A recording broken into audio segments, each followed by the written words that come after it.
Good evening. Welcome to Soundtracks with Birdman. It says I am live, so I will take it at its word. I am still having cell phone issues, so if I fade in and out, do not abandon Age Boomer. But welcome to tonight's show. We're discussing The Shadow with Age Boomer as always. And Leia Plus Size said she's coming by, so hopefully she will pop in shortly. But how are you, Mr. Age Boomer? Very good. Really looking forward to that Indy 5 that's coming out. I'm sure Phoebe Oh, Waller-Bridge will wait. steal the Where's show. that I'm block sorry. from stream button? Oh, okay. Anyways. Well, anyway. No, I'm just kidding. We'll talk about that this Sunday. But yeah. Okay. That's a topic for your show. At my show, we only talk about happy, good movies. Yes, exactly. Well, this one, we'll see. I might have some bones to pick with this movie, but maybe I don't. Well, I don't though. Maybe it's one of these movies where I had a knee-jerk reaction and I'm warming up to it as time goes by. Do you understand? But I do find this movie fascinating, and that is The Shadow from, I believe, 1995, or is it 94? 94. 94. And a year later, we got Batman Forever. Yes, that's correct. And I got mono and almost died. So, okay, well, you got mono, okay, and almost died the following summer. Yeah. Okay, but did you get it from another individual? Yes, the daughter to my second grade teacher, who is my same age. She just didn't. I didn't say you weren't. Well, that might be a good thing, huh? Her name was Janine. Nothing ventured, nothing gained. Okay, see. I suppose, but a girl almost kills you. Not a good way to start or end a relationship. Anyways. So, anyways, Melissa Harris and Sons, how are you? And Big Al Presents. Welcome to the show tonight. Zorro also influenced Batman. That's true. And there are some who say that Batman was a ripoff of The Shadow. Hello, Mr. Zootopia. How are you? No longer a Jedi man. Crazy Kitty's in the house. Wow, everyone's showing up tonight. Thank y'all so much. Has everyone seen this film before? I hope so. Who knows what evil lurks in the hearts of men? The Shadow knows. Oh, I think Google knows. Samuel Proctor, hello. Please, by all means, just listen in. That's what. Yeah, we don't need the Shadow anymore. We have Google. That they're planning on bringing the Shadow back in novel form. James Patterson and one of his many writers that works for him, and he takes the credit. I'm sorry. I mean, is bringing out new Shadow novels. I saw the cover. It looks like the classic Shadow character, but he's not wearing the fedora, and it takes place in modern times. We'll see how it turns out. Apparently, it does start out in the 1930s, and there's a time travel thing that sends him and Margo Lane back into our modern times. Okay. It could be good, could not be good. Apparently, Shiwan Khan is the villain too. Going to be the villain in the novel coming out. So we'll see. I don't know. It may be good. It may be horrible. And apparently, the people that own the rights to The Shadow really want to revive The Shadow and make it a movie property again. And it would be nice if we could get a halfway decent superhero movie that wasn't filled with lecturing me. Okay, it was funny. I mean, I know you may not like this guy or not, but I did watch the Bill Maher New Rules, and he was complaining about the Oscar noms this past week, saying the Oscars need to change their name to the Debbies for Debbie Downer, and he said it's reported that many Americans are no longer going to church anymore. They don't have to because they find it in the movie theater. They're always getting lectured by the movies and whatnot. It's he's sick of it. So I don't know. Maybe it's the beginning of a sea change. Chrissy Kitty's asking if I went to a wedding or something today. No, I just dress up for these shows because, one, unlike Professor Geek, I do not have a dad bod and do not look good in undergarments. Two, I miss going to the symphony and the ballet, so this is an excuse to dress up. And three, since my primary focus is film scores, if I was going to a concert, I would be wearing dinner clothing. I just put on dinner clothing for the show. Branding, it's a real thing. Professor Geek's got t-shirts. Razor Fist has a leather jacket. I have dressing gowns and dinner jackets. So that's my story. Age Boomer's got his lawnmower. Yes, right? eventually at some point I'll show my face, I'm sure one day, but not right now. Plus, apparently it slows down the stream when you have Does it? I've heard, I don't know if it does, but I've heard. But anyway, you like my little pick? I'm the Shadow. I like the hat very much. Yeah, the fedora. I'm a fedora tipper. I'm kidding. Okay. And now you said you didn't see this film until like a couple weeks ago, correct? No, I had somehow avoided this movie. I think it was like last month I finally watched it. You know what's funny? I was on, I think my sister subscribes to HBO, so I was bumming off her HBO, and I was thinking, oh, she'll be getting the Snyder cut, but then I realized, oh, no, wait a minute. It's just the regular HBO she subscribes to, not the HBO Max. Okay, so I was like, oh, and then I saw The Shadow was on there, so I figured, okay, let me watch this. And, yeah, I finally got to see The Shadow for the first time. And what prompted you to watch it? I'd never seen it. Here's what happens. Here's what prompts me to watch anything old is when I'm getting bored with stuff that's new. Okay. Okay. 1994 is not old. Okay. Let's just. Daniel, I'm sorry. I'd like to say the same. It's not old. It's old at this point. Okay. You know, what was the last time you saw Penelope Ann Miller in anything? Okay, I'm sorry. This is. I saw her in my dreams. Heck, is Peter Boyle even still alive? I don't know. It's like, come on. It's. I'm sorry. I was a young man in the '90s and going through the 2000s. Those were nice times. Well, they weren't perfect, but in retrospect, they don't seem so bad. At least you could go to a movie and enjoy yourself. That was allowed back then. And here's Crazy Kitty making us all feel old. She was only 9 years old in 1994. Oh, okay. I didn't know Crazy Kitty was a female. Really? Her name like Crazy Kitty? I don't know.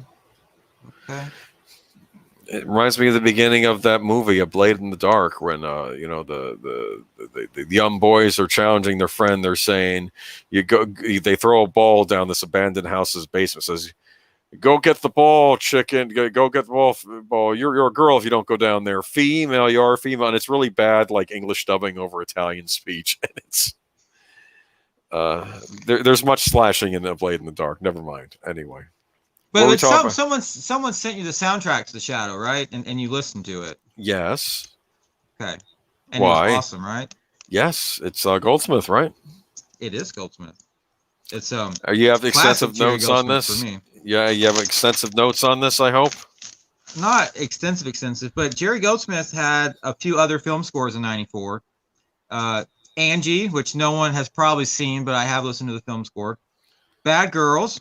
The Shadow, River Wild, and IQ. I had never heard of IQ until I started researching this movie. I was 29 in '94. You were 29 in '94? Oh, Big Al was. Okay. No, Big Al was, yes. Okay. Anyways, what was I in '94? Probably 17. Yeah, makes sense. And yeah, I don't know. Movies were a big deal. I remember in '95, Congo came out. Remember Congo? Jerry Goldsmith score as well. Yeah, I remember. Yes, Congo. With Bruce Campbell briefly in the beginning before getting destroyed by an evil ape. Okay, and I was big. I also Tim Curry was also in Congo. He's in this movie as well. He is. Laura Linney was in Congo. Linney was in Congo. Ernest Hudson.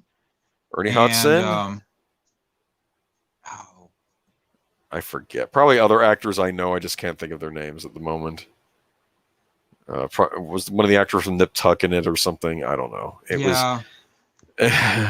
I will say this: if anyone on the stream or who watches this show has an extra copy of the Entrada release of Congo, and you don't want it, please send me a message. I will take it off your hands. I don't want to pay $100 for it.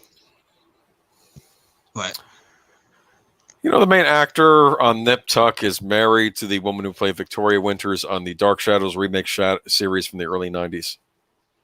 Really? Yes. Joanna Goins? I guess whoever was on the '90s Dark Shadows Yeah, series. Yes. yeah. Ooh, I had a huge crush on her. I had a huge crush on her on the show when I was watching that show, and then I saw and then Angelique showed up, and I'm sorry, Victoria Winter's beautiful, but I think I liked Angelique more. I'm sorry, I'm like, and I got poor Barnabas Collins. Oh no. You have to choose between Josette or Angelique. I'm like, oh my goodness. Well, yeah, like the one like Angelique type girl I went out with gave me mono and almost killed me. So no more Angeliques for me. I don't know. I'm sure there's some expression I could say right now that would be very poignant, but I can't think of one. Okay. Should we start the film, or you want to wait a couple seconds for? Well, wait 4 more minutes for Leia Plus Size, or she's going to have to join us in mediary in this show. And your dog is barking. Which dog is that? That's Olive. Tell Olive that there's no barking in the theater. Okay. Olive, you all right? What is Olive just looking at you quizzically? No, I'm in the garage, and the door from the garage to the house goes through the kitchen and the laundry room, and she's like out there guarding me. Is that a British uniform behind you? What is that? That's my #1 dress doublet for my kilt. Cool. Can you? Oh, it's like all backwards on here. Can you kind of see it? Okay. Here we go. And that's my pith helmet, which I don't wear with full dress, but I stuck it up there. So it no longer fits because I've gotten fat. So. Well, all of us gained a little bit of weight. Actually, when I get my I'm going to get the second shot soon, and I'm going to see if I can go use the county because I as a county employee I can use the county gyms anytime I want, even when they're closed. Which shot did you get? Moderna. Moderna. That's the you got it too. Have you had any side effects? I was lightheaded after the first shot. Slight headache the first day. Arm was sore. When I got a good night's sleep that night, though, I woke up the next morning and I felt right as rain, except for the arm was still sore. So I hear people have different reactions to it. So mine wasn't too bad. I hear the second shot's worse. My mom got both shots already, but so, like I said, I'll let you guys know. I didn't want to do that one that's doing the blood clotting. Is that the Johnson & Johnson one? No. Plus, there was other reasons not to do that one too. But my arm was sore like a tetanus shot. That's how I would describe it. And I have had more trouble breathing since I got the shot, but I don't know if it's related to the shot. So, is what it is. I guess if I get it next week and I die, we'll have these videos to remember me by. So. My goodness, I get mine in May. Okay, my second shot. Okay. Really? Okay. Yeah, because they have to space them out. I got mine last week. Okay. Oh, okay. I got mine like 3 weeks ago. Okay. All right. Okay. Well, I guess we're going to start the movie in a minute. Anything you want to say about the movie before we start? Did you see this opening night? Were you really looking forward to seeing this in the theater? How did you see this movie? I missed it in the theater. I wanted to go. I bought it on Laserdisc without seeing it. What? You had a Laserdisc player? Yes. Oh, Pioneer Laserdisc player. Yes, my friend. Oh, I wanted one of those. I did not have a Pioneer Laserdisc player. I was close to buying one, but then there was this new technology that got released called a DVD player. And I was thinking, this is probably going to be the thing to replace the Laserdisc player, not realizing it was going to be the thing that replaced the VCR. Okay, but I basically because I was taking film classes in community college, and this professor had this Laserdisc player, and I was like, you can have 2 audio tracks on the disc at once, and you can hear the director talk about the movie over the movie. Wait a minute, I could buy a Japanese anime disc and actually listen to. I have a choice between English or Japanese, and of course, obviously, when we get the DVD, you get a lot more tracks. But I was fairly early adopting with the DVD. I mean, it was out for a little bit, but I remember. I'm trying to think what my first 6 DVDs were. I think they were Night of the Living Dead, the nice special edition. I think Dog Day Afternoon was one. the Sidney Lumet classic. I think Dirty Harry. I'm trying to remember what the other 3 were because I got 6 because they were priced to own. They were only like $20 each, so I was kind of ecstatic because Laserdisc were a little on the pricey side, weren't they? Like $50 usually for a cheap one? Yeah, but they were cheaper than a lot of video cassette releases when they were first. That's because video cassettes, when people don't realize this at the time, they were $90. They were priced for Blockbuster. Yeah.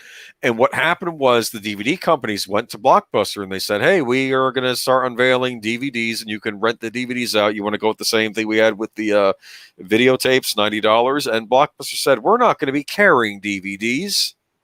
We don't want your DVDs. Go away. And then Warner Brothers, they said, we're just going to release them price to own then. And that destroyed Blockbuster. Okay, I'm sorry. They made a stupid decision there. Thank you, Grizzly Kitty, for coming by. I hope you can get some sleep tonight. Don't wake up at 3 a.m. I know that sucks. All right. All right. And also check out Daniel Herron's stream with the professor. They were doing his inspirational heroes.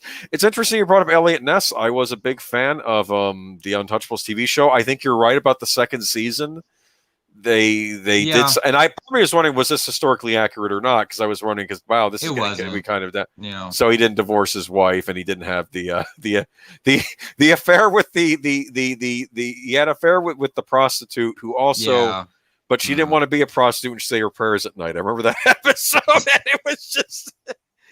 I remember loving Al Capone on that series to death, though, because he was Robert De Niro cannot touch that performance. No, William Forsythe was the best part of that show. I was so excited when Forsythe showed up on Boardwalk Empire. He wasn't playing Al Capone. Yeah, no, he wasn't playing Al Capone. He was playing a Jewish gangster who... Okay. Got into a nasty argument with Jimmy because Jimmy borrowed money and then refused to pay it back. And, and then he started calling him anti-Semitic slurs and said, I'm not paying you back. And it was like, what are you doing? It's like, Boardwalk Empire was a show I wanted to love, and it kind of fell apart toward the end. I have my own complaints about Al Capone in that show. The actor they got to play him was fine. I just didn't like his ending on Boardwalk Empire. I thought it was kind of dumb. He's like the psychotic murderer for most of the show, and then like when he learns he's going to jail for the tax evasion last episode, he tells his deaf son like, I'm sorry, I love you, but I'm going to jail. And it's like, oh, this nice tender moment with his son, and I'm thinking, no, he didn't earn that. I'm not supposed to feel bad for Al Capone or bad for his family now after seeing what he's done on the whole show. Sure, I feel bad for the kid, but your father was still a monster. I'm sorry. I'm not going to try. Doesn't mean you are. Okay, I feel bad. You got the disability too, but it's like, no, just All right, you gonna start the movie?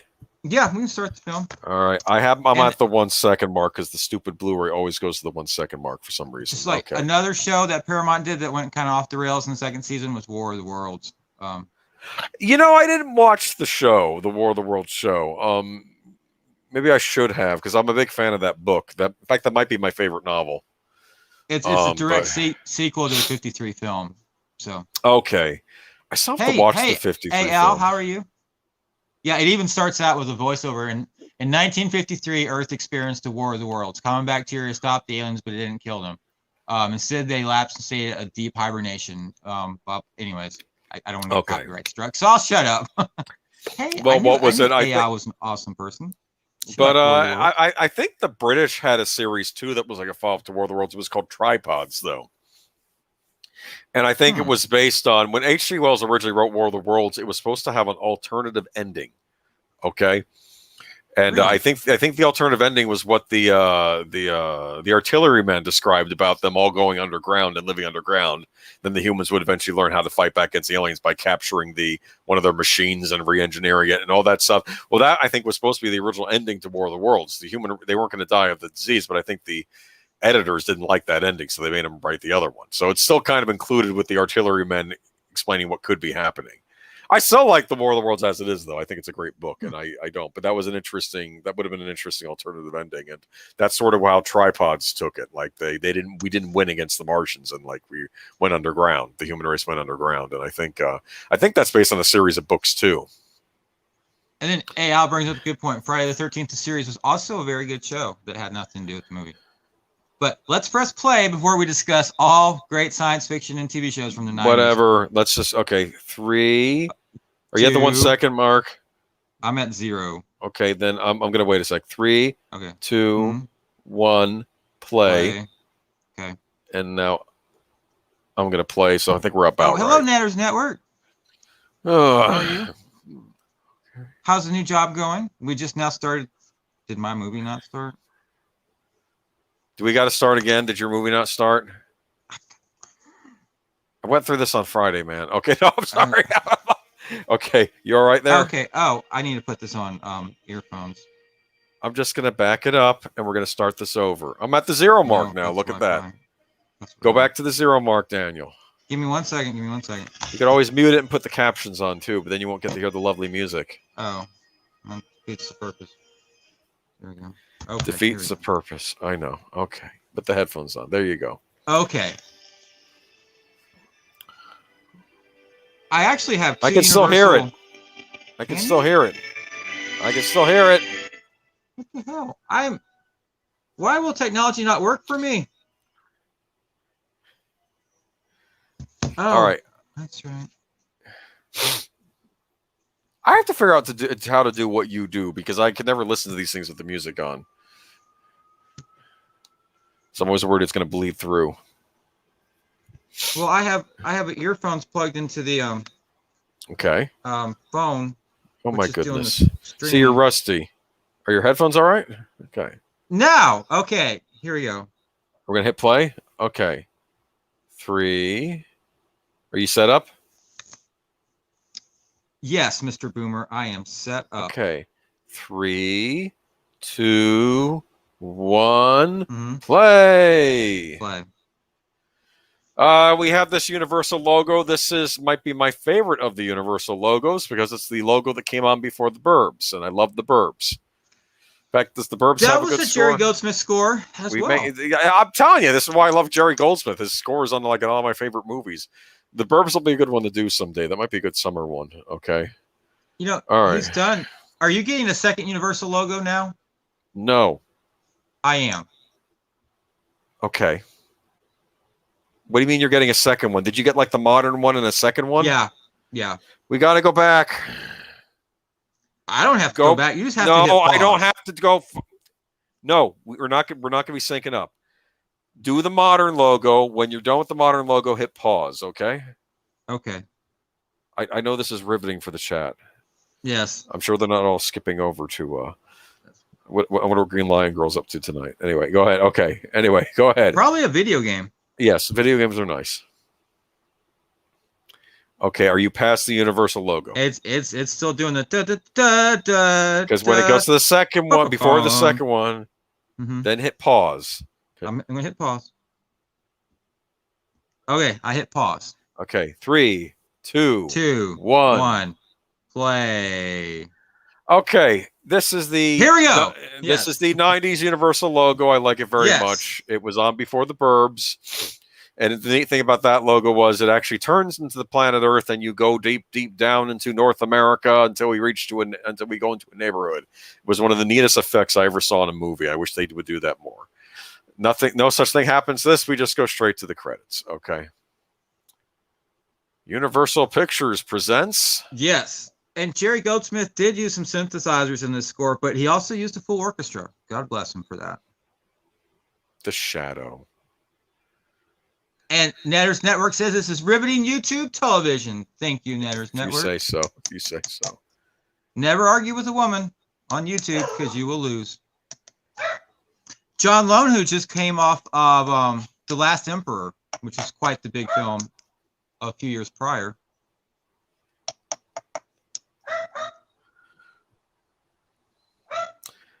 And I love this intro music. Now, this is interesting. Opium fields. I'm like, what the heck is going on? What is this? I'm like, where are they? Okay. And it's like, oh, this is somewhere in Tibet, right? The Far East, but yeah. Well, I don't know. I that place you're never supposed to allow to mention because of what the CCP thinks of it. Anyway, I'm kidding. We can mention that in the United States for now. Anyway. I remember actors for a while, they were furious at what happened over there in Tibet with China. They were always like free to pet and everything. Oh yeah, Richard Gere was all about that. He says he can't get a lot of work because of that, because Hollywood's so cozy with China now that it's actually hurt his roles. But here we have old-fashioned car pulling up. I kept wondering when this was supposed to be taking place. This might be in the 1920s at this point, but the rest of the movie is in the 30s. Okay. Yeah, because it's like a 7-year time jump. And I think it's mentioned that our lead character was in the First World War. Okay. He was. Okay. So here we go. Now, this is not, I don't believe this is the Shadow's origin from either the pulp stories or the comic books or the radio show. I think it was written for this movie, but I do find it kind of interesting.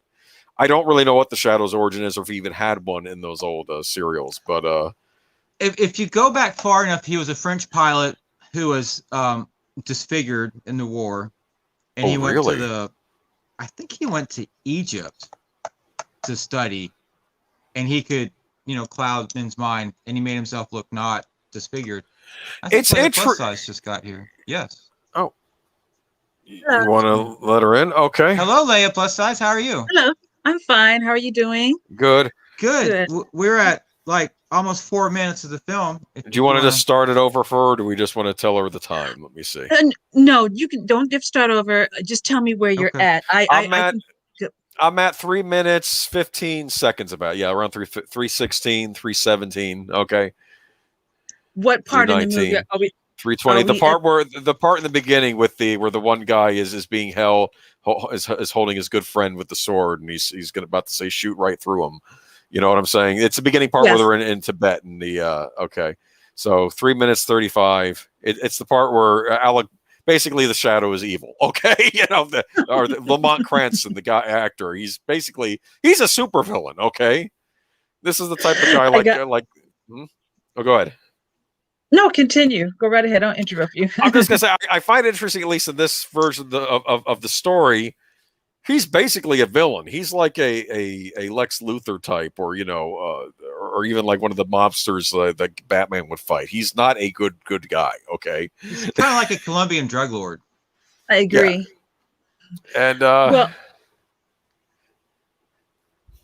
well, when I first saw this movie, that was the impression I got at the start. Hi, Netter. Hello. How you doing, Netter? Did you think he was going to be the villain? No. I didn't think he was the villain, but I knew that he starts from a dark place when we first meet him. That it starts for a dark place for him when we first meet him at the beginning. But I knew he wasn't going to be the villain, but I knew in the beginning, he wasn't a nice guy. No, he's not. And it's like, I like when he says, "You've been like a father to me," and then he whispers to the guard, "Shoot through him," and he's smiling. That's how bad he is. It's like. Exactly. It's interesting. Now, I had only seen this movie for the first time last month, and I always had the impression that all the imagery in this was Egyptian. And then Daniel mentioned the whole Egypt motif, but it's not. It's more of a Chinese, Tibetan type motif for a lot of the stuff, which I thought was interesting. Yeah, that's what I got too. And I love the drums here, because you kind of don't know if it's in the film or if it's the film score. I guess it's a little bit of both. Yeah, I like the music there when he's entering the temple. Yeah.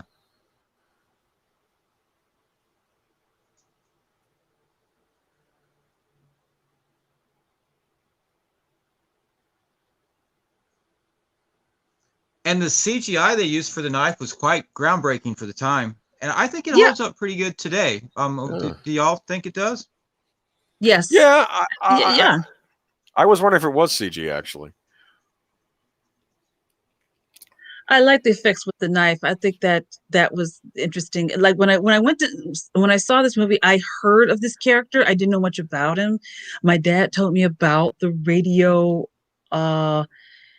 broadcast for when the Shadow was a radio show. He told me much about that, but that's as far as I really knew. But I like the presentation, and I said, you know what, I'm going to give it a chance. And I like some of the effects that they use for this character, or to bring Lamont. I mean, I don't know if it was a TV show. I don't know if it was a comic book, I don't know that. I don't know that much about him, but I know a little bit, but not a whole lot. I'm not that knowledgeable on it.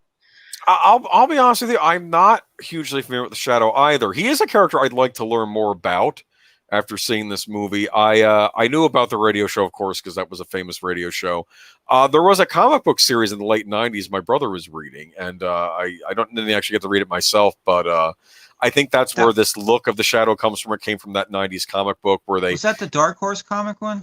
I think so. It was the one that actually took place in the 30s, because I think there was a DC one where they made it take place in modern times, and then later on they did one that would take place in the 1930s, and it looked interesting. I was trying to see if there were any trade paperbacks of that available, but unfortunately I didn't see it anywhere. But I did do research on the Shadow. Apparently, the Shadow was a big radio show. Then later on, it was the big radio show. Yeah, it was the biggest thing that there was. Yeah, and then later on, I think there was short stories and more serialized novels in a magazine called The Shadow, which was like a crime mystery magazine, and a lot of the lore was expanded upon there. And I know that it's a pity. In the early part of the last decade, they were re-releasing a lot of those novels, but unfortunately, they're out of print now. But I'm kind of curious. But like the villain of this movie, Shiwan Khan, he was introduced in the fiction, not the radio show, but he actually does date back to then. It's interesting. This has a lot of good shows on the Shadow. He's a big Shadow fan. Who? Razor Fist. Oh, okay. Well, I'll look into that. Yeah. What were we gonna say? LA Plus Size? I was just going to say, when we were talking about the special effects on the knife used, I remember, and if I'm correct, Stan Winston did the special effects for this film. Oh. It's also responsible for the dinosaurs in Jurassic Park, but he is the special effects. He created all the effects for this movie. That includes the knife there.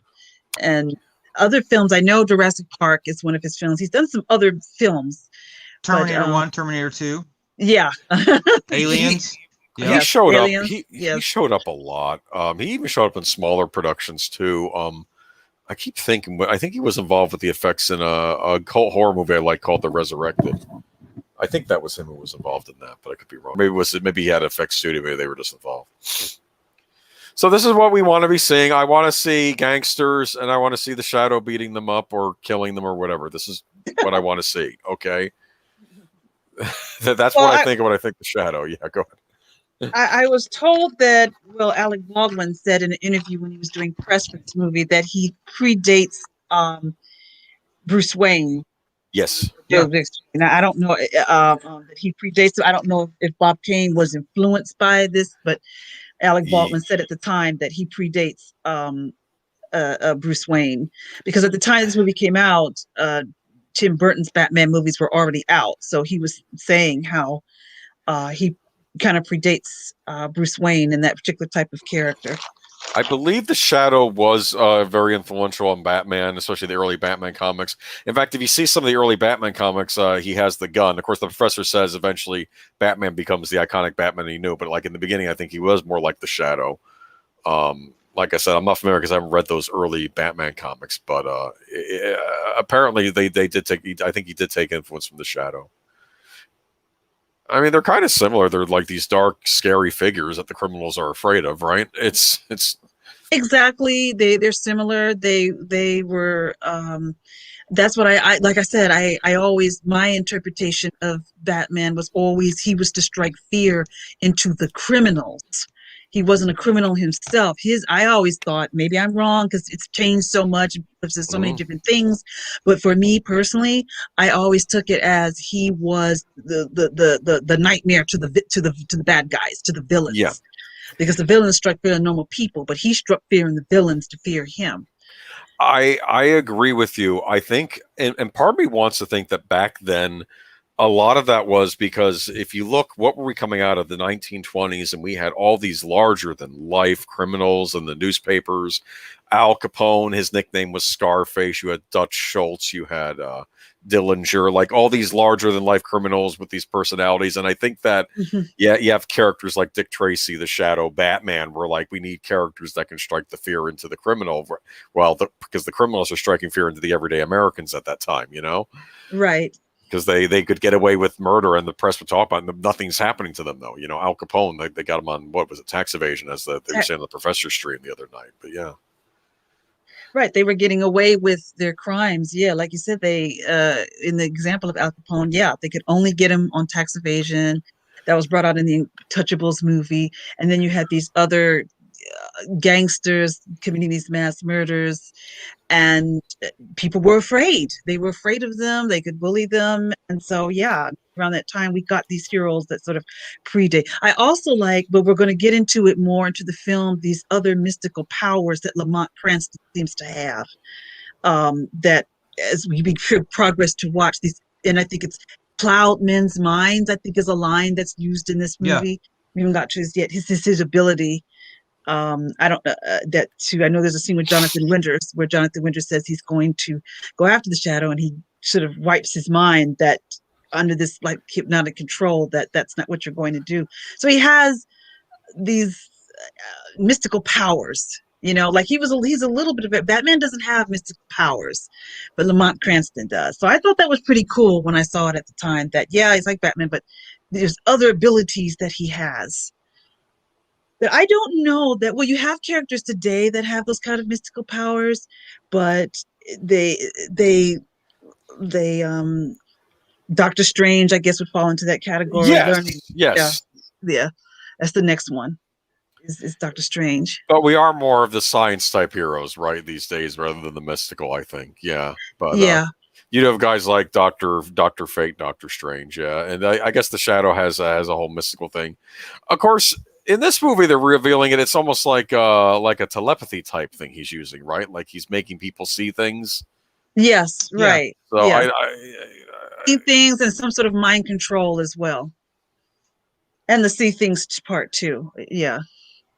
Well, I think I like both. I like the scientific hero, and I like the hero that's like Cranston, like Doctor Strange. I like those characters too. I'm a little bit of everything. Yeah. So it's according to how you write the character and create them.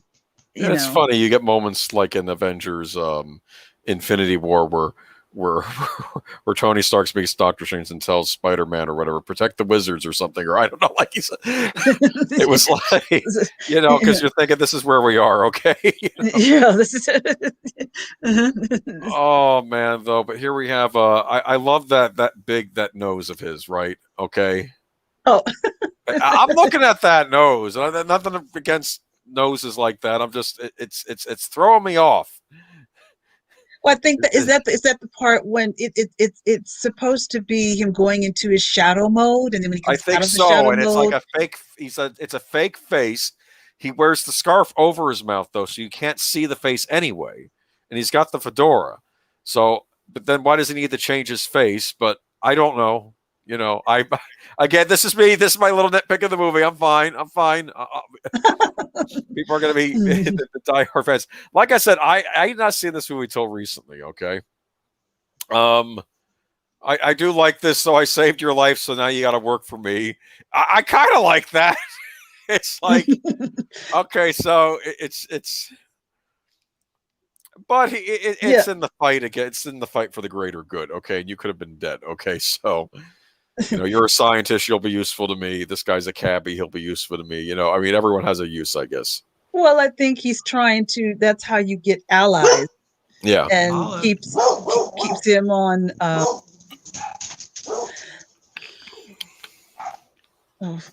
Keeps him from helping him fight the bad guys. If he has the allies with. Yeah, he has eyes and ears all over the place. Yeah, that helps. Right. Yeah. Right. Plus, if you think about that was before that was the old days where we had the surveillance systems we have now, right? That was it. Exactly. You mean like cellular devices?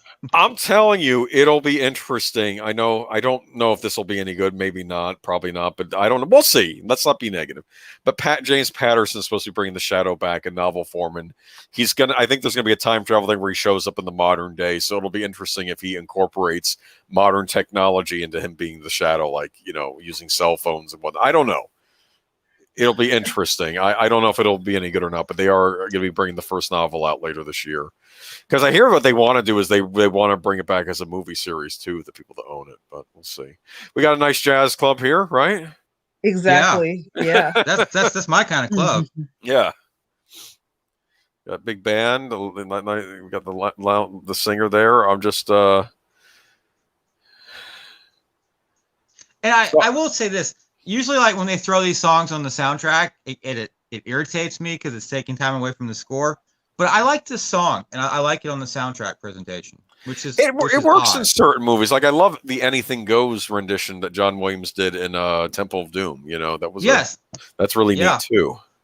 And the Rocketeer with they had "Begin to Begin" and what was the other song on the Rocketeer? I don't know that. I don't know that soundtrack very well. I don't. You have seen the Rocketeer though, right, Leia? I have, but it's been a long time. But I have seen it. Yeah, I have seen it. So I know it. That's all that matters. Yeah, it's just been a while. I was going to go back to what Adrian was saying about if you're talking about bringing a show back to streaming.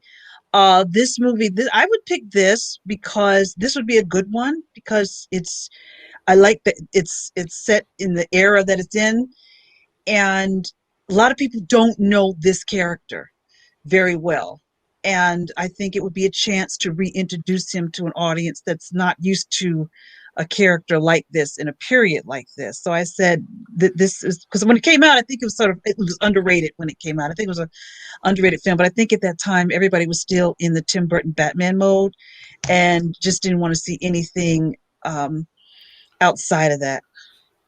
Because I thought it was kind of underrated or missed when it first was released. Then later people kind of caught on to it. Yeah, I mean, I like I said, I didn't catch it in the theater. I didn't even catch it on video, to be honest with you. I finally caught it recently. So, but I think Leia plus size is right. I think this would make a wonderful Netflix series. You could do a lot with this show. I think so too. You may see it as a Netflix series. You never know. Oh, look, here we go. Dipping into the back. He's using the Jedi mind trick or whatever it is. That's basically what he's doing. Yeah. Of course, to be fair, that Lucas got the idea for the Jedi mind trick from the Shadow, for all I know. Okay, so. But you're not going to pay any attention to these reports of the Shadow. Ignore them entirely. Right, yeah. That's basically what it is. Yeah, it's the Jedi mind trick. Like I say, he uses these little metaphysical tricks that we know Batman can't do. Lamont Cranston can, but Batman cannot. Anything Batman uses is in the would be in the natural world. Like he could do things like he could stop his heart or make his heart to a murmur. He can do different things. Like because he's a ninja, right? Batman's a ninja, right? He's not a ninja. Okay. There was the argument in the one episode of Batman the animated series that he was a he always saw himself as more of a samurai. Now, to be fair, that movie, Batman Ninja, he's not really playing a ninja. He runs into a ninja clan that worships the bat, and they were predicting his arrival back in time. That's sort of where that title comes from, okay? And it's, like I said, he is more like a samurai in that movie. I think the Fan Man was bringing that up the other week. And it's an interesting movie, the Batman Ninja movie. It's weird, right. So it's not for everybody. Okay, but... I just want to make a point, but before the moment's passed, this is Kenny G right here playing that music. No, that makes perfect sense. Oh, no, I'm serious. It is Kenny G. That is Kenny G. And it feels out of place. I remember when I was watching this, and I'm like, well, wait a minute. We had the classic sounding song. Even if it was original for the movie, it still sounded like it could have been from the period. And then we get this. No. That's to put it on the soundtrack album. And it's on the Entrada release, which is the complete score. And every single time it just like throws me off. It's like, what? Where's this coming from? Why is it here? What was? And like I said, I don't mind the songs, but it's just like, why is this here? What was funny about I think I read a review of one of my favorite horror movies called The Beyond, And like of course, in that movie, it says, "Oh, there's 7 gateways to hell." Okay, and he says, "Yeah, one was in this other horror movie I saw. Another is in Kenny G's basement." And it's like, yeah, the one guy writing the review, I thought that was funny. I got a kick out of that. Anyway, here we have Margo Lane, played by the nice-looking Penelope. Who is Ann Miller. not? She is not ugly, age boomer. I don't care what you said ugly. To me before we started tonight. She's not ugly. What was disturbing is that she ended up in a made-for-TV movie where she played Mary Kay Letourneau. Yeah, no, she did. No, that was a step down. Were you that hard up for parts? Oh no, she probably should have been more of a leading lady than she was. Okay, because she's nice. I liked her in this. I liked her in Relic, though I hear people that read the Relic book hated the movie version of it. But I didn't know that movie was a book. No, it was. It was based on a book. Apparently the book was actually had a lot more going on in it. Okay, but I enjoyed it. I saw the Relic, and I enjoyed it too. But I didn't read the book, so I didn't know what I was missing. And it's she's in that as well. I feel like Michael Madsen was in it, but I think it was a guy that looked like Michael Madsen, but wasn't Michael Madsen anyway. Is Lay plus size? You're a girl, so I'm gonna ask you this since you're the only girl on the street. Why can't women dress like that anymore? I mean, is there a reason? Is there something stopping y'all from dressing like that? Here's the thing. Go ahead. I mean, I go out. I try to look nice. I try to look nice for YouTube land. I mean, in defense, I'm going to say this: do men also dress to the nines these days? Not really. Okay. I try to. I know you do, but I'm saying a lot of men don't either. So. In defense, okay. Oh, I see. You didn't like me just jumping that in. Okay, all right. Go ahead, Leah. Plus size. You speak though. You're a dress. You look nice tonight, Daniel. So thank you for putting on your movie tux for the occasion. You remind me of somebody, and I'll come back to that in a minute. I'll address your question. I actually asked that myself because the other day I work from home, so I was watching Gentlemen Prefer Blondes with Marilyn Monroe and what's the other woman? Jane Russell. Yeah, yes. Because I actually like Gentlemen Prefer Blondes. That's a classic film I actually like because it's a fun film. And then I was just saying how back then women looked like women and embraced their femininity. And I think that I don't know why. I think that particularly in this day and age, and this culture we have going on right now, there is this negativity towards looking feminine or looking womanly or looking like the way she does when you go out. Now, actually, they're out at a club, and when you go out, you want to look your best. And why I wish I could answer. Me myself, I wouldn't have a problem with it because every time I go out in public or meeting someone somewhere, I try to look my best and be proud of my femininity, and I expect the guy to do the same thing.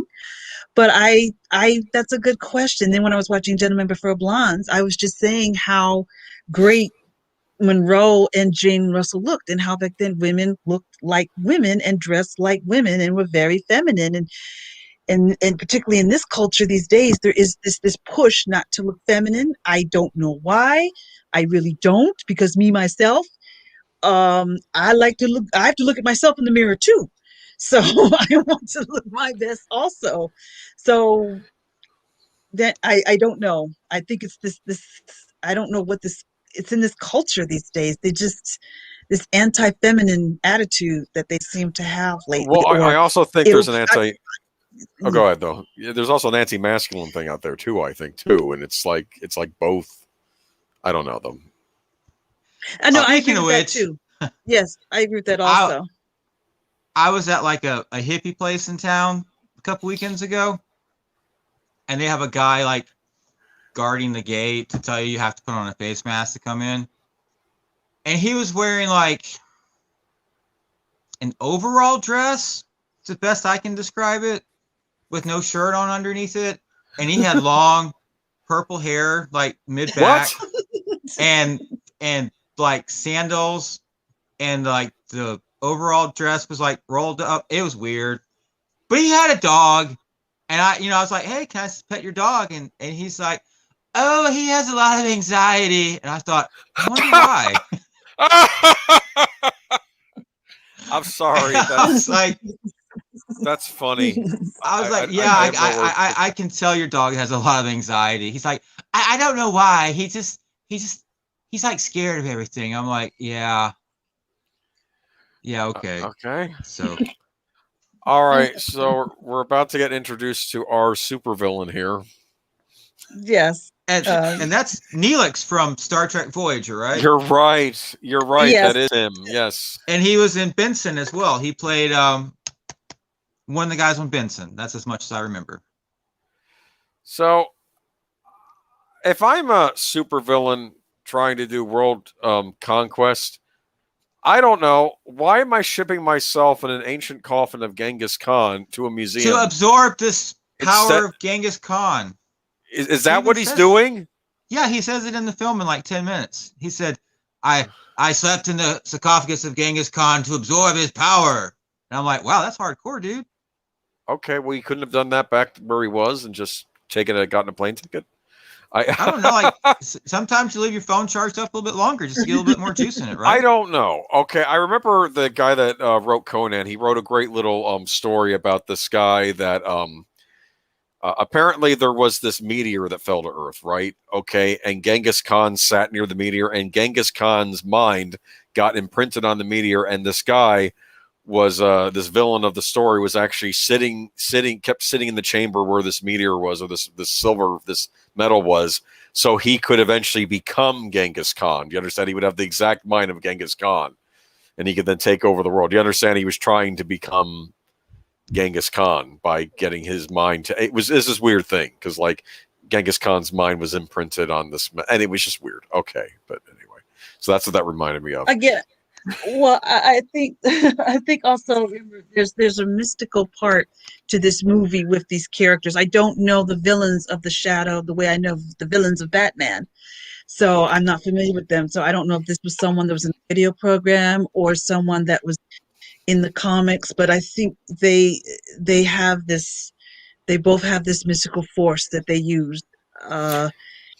I guess he's the side that represents what Lamont Cranston could have been had he stayed was. And that's what he represents. As far as I can tell, he is an old school Shadow villain. I don't know if he was on the radio show. He was definitely in the fiction of the time. And he also shows up in a lot of the comic books. Like I know that I was looking at one of the old 90s covers and it said the talons of, no, not the talons, the swords of, I think it's Shiwan Khan or something. It was something like that, the cover. It was interesting. We have the two guards out there. One of them is played by the guy that played Kubiak on Parker Lewis Can't Lose. Really? Yeah, remember Parker Lewis Can't Lose? Okay, never mind. Anyway. But more importantly, here we have Jonathan Frakes in his first role in an American movie before he played Gandalf in Spider-Man, right? Before he Gandalf played in what? Spider-Man? I was Gandalf in Lord of the Rings. It was a joke. What is wrong with you? Oh. I was joking. Oh my goodness! It's like that internet meme where Patrick Stewart's like, "Use the Force, Harry." Gandalf. I was making a joke. It's okay. Not all my jokes are going to be funny. Okay, I'm not goodness. Fan Man. Oh, there we go. We have the great Tim Curry. What a beautiful dress.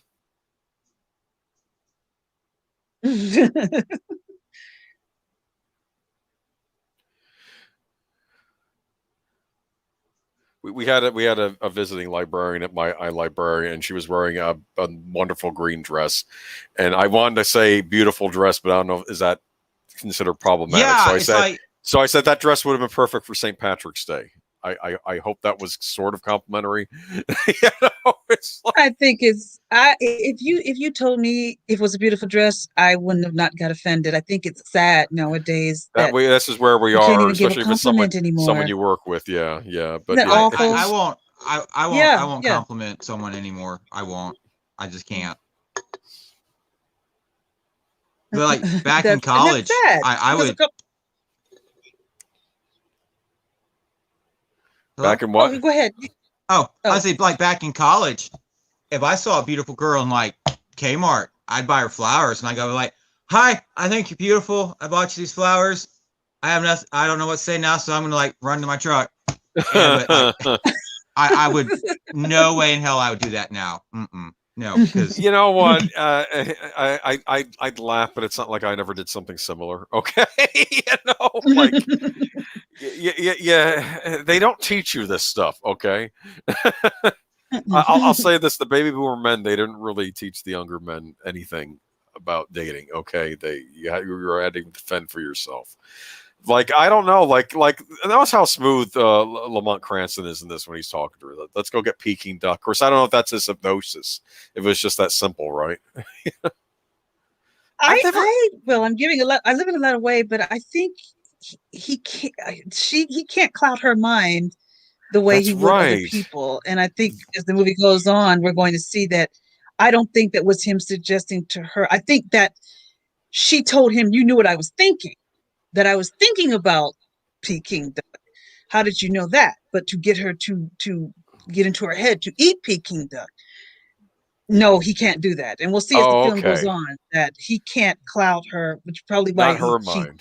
intrigues him, because her mind is not easy to cloud. In fact, there's a scene of that's coming up. A scene I actually liked. I actually liked her response to it when he tries to. I actually like that scene. I like the way that Penelope played that. It Yeah, showed that yeah. because it showed because there's a lot of whining about strong female characters, but that moment, and it'll come up soon, shows that she is, because it's just yeah, how she reacts. She reacts to him. She is the Shadow's equal as far as mind is concerned. Yeah. Oh, yeah. She is, yeah. Oh, now this is funny. You need fuel. Wow, I'm almost empty. Now, Yeah. this is again. I question the supervillain here. Just say, if I can cloud your mind thinking that, you never saw me, give me the pad. You just wrote the thing in. Oh, I'll give you this pad. I never saw you. And he drives away. You don't have to kill him, okay? You don't have to make a big explosion like in the middle of New York City. Boomer. I know, and he's laughing at it because he thinks it's funny, okay? Because it is. If you're a supervillain, it is funny. I know, but you're drawing attention to yourself. Also, by coming in like a Chinese warlord outfit, that I don't know if whoa. You've never worn your Chinese warlord outfit out on a Friday night. Well, that would be cultural appropriation. I can't be a Chinese warlord. This is ridiculous. You can be whatever you feel you are inside your heart. I don't know why he's wearing. I mean, wouldn't it make more sense to wear? I mean, I don't. Maybe that was more common dress in China at the time. This was before the Cultural Revolution, I think. But I'm just, I don't know. No, I think China 1930s they were like pants and shirts and they were in suits, probably like the rest of the world. Yeah. Okay, you know what? Maybe it's like the Joker. The Joker wears the purple suit, and it's like, I don't care. Okay, so maybe that's what it is. Okay, go ahead. Boomer, I think to try to bring some sense to your questioning, which is fair. I think like Daniel said, since he's a supervillain, I think he doesn't find them as a threat. So what if it blows up and I draw attention to myself? If they try to come at me, I know I can take these people out. So maybe to him, he just doesn't care. He doesn't see the modern civilization in New York as a threat whatsoever, because I have this powerful mental ability. So even if you didn't have to kill the guy, but he's a super sick, he's like a villain. And really, I'll be honest, we don't have those kind of villains around nowadays. Everybody is either an anti-hero or a sympathetic villain. We just don't have a straight up evil, wicked, bad guy. Yeah. So I give it credit for that. Even when we get the villains, they start out as villains, and then like, oh well, they're not really so bad. And if you think about it, they were never really it's always they always kind of backpedal it. And I always think that's because I always have this very dark view that people in Hollywood identify too much with the villain, so they have to make the villain more likable over time. You know what I'm saying? I'm wondering if that's like a self-insert. That's been happening a lot lately. There's been a lot of, particularly, a lot of people say, particularly with DC, that there is more emphasis on the villain than the hero. That they, for some reason now, they seem to take more. There's a hatred of the hero, and the dislike of the villain. It seems to be, I think, a part of that is cancel culture that seems to take to the villain. But I think it says a lot about there's a lot about them. There's something about them that feels that the villain is the hero, and maybe it's something in their own life that they feel. I don't know what it is. Maybe they're like physically adequate, or they're not the smartest, or the prettiest, or whatever, or the richest, and they Oh, okay. they see a hero that encompasses all of that, but they miss the point. I said, do they really read about these heroes? Do they know what these heroes go through? A lot of them were not born heroes. A lot of them have struggled to get wet. Last week, I mean, 2 weeks ago, I think we rewatched The Winter Soldier, and we all know the origin story of Steve Rogers. He did not start off big and strong. He was picked on and bullied and beat up because he was thin and wimpy. So they, I don't know why all of a sudden there is this.